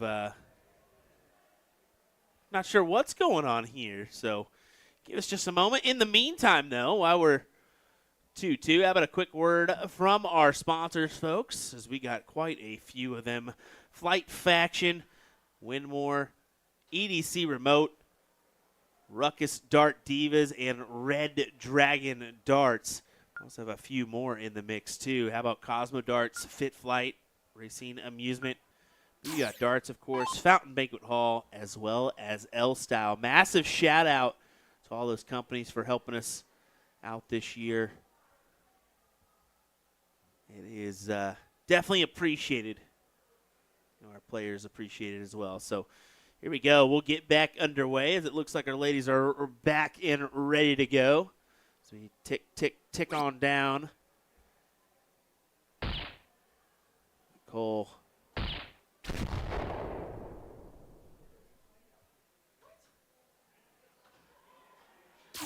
Big shot.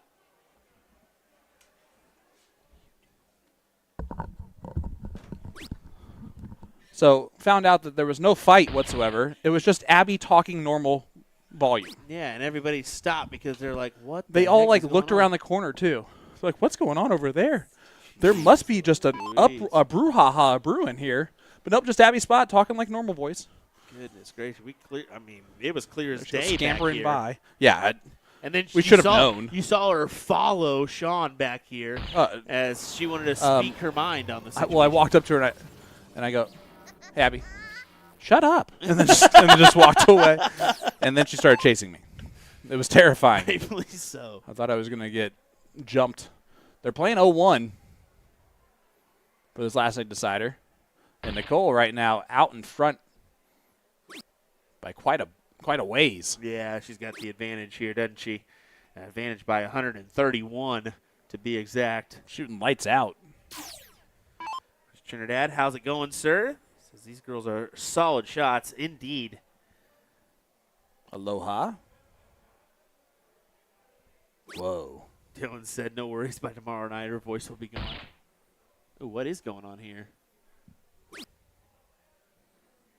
Got some dirty air brewing. Oh, yeah, we definitely do.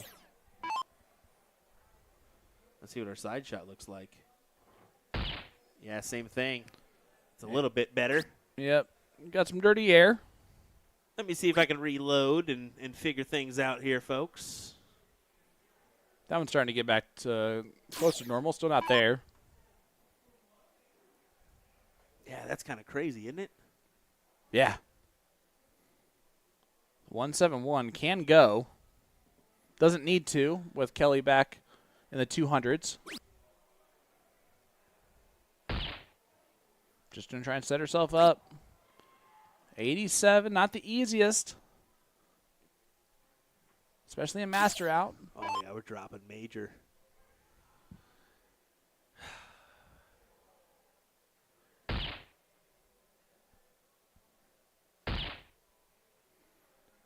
Another one would be a lot of pressure. Leaves the 180. Hey, that's a finish. How nuts would that be? But Nicole's going to get the first real look. 87.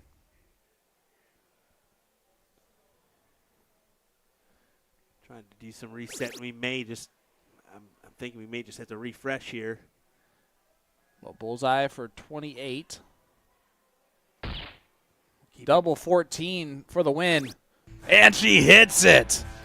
What a victory. Nicole Liddell will now take on Marquise Womble in that third place match. So as you can see, we're going to go ahead and take a quick refresh because it looks like, we're just dragging along on some of our feeds. This one is not far. It's actually quite in line compared to our other ones. So we'll just take a moment, folks. I do apologize about that, but sometimes you just hit a streak of dirty air. I think the best thing is to just hard reset, and we'll be right back in a moment. So something we don't really want to do because you guys have been great all night. But, look for our refresh feed on YouTube and on Facebook. This is definitely my fault. Abby has put voodoo on our stream. That could be it. Yeah, I made her upset. I know there's a lot of dirty – the wind – I was talking about dirty air. Oh, I thought you were talking blowing a lot of wind out there. I thought that's what you were talking about. No, the wind and stuff in the Midwest right now is pretty strong and blowing. So, granted, it's 10:30.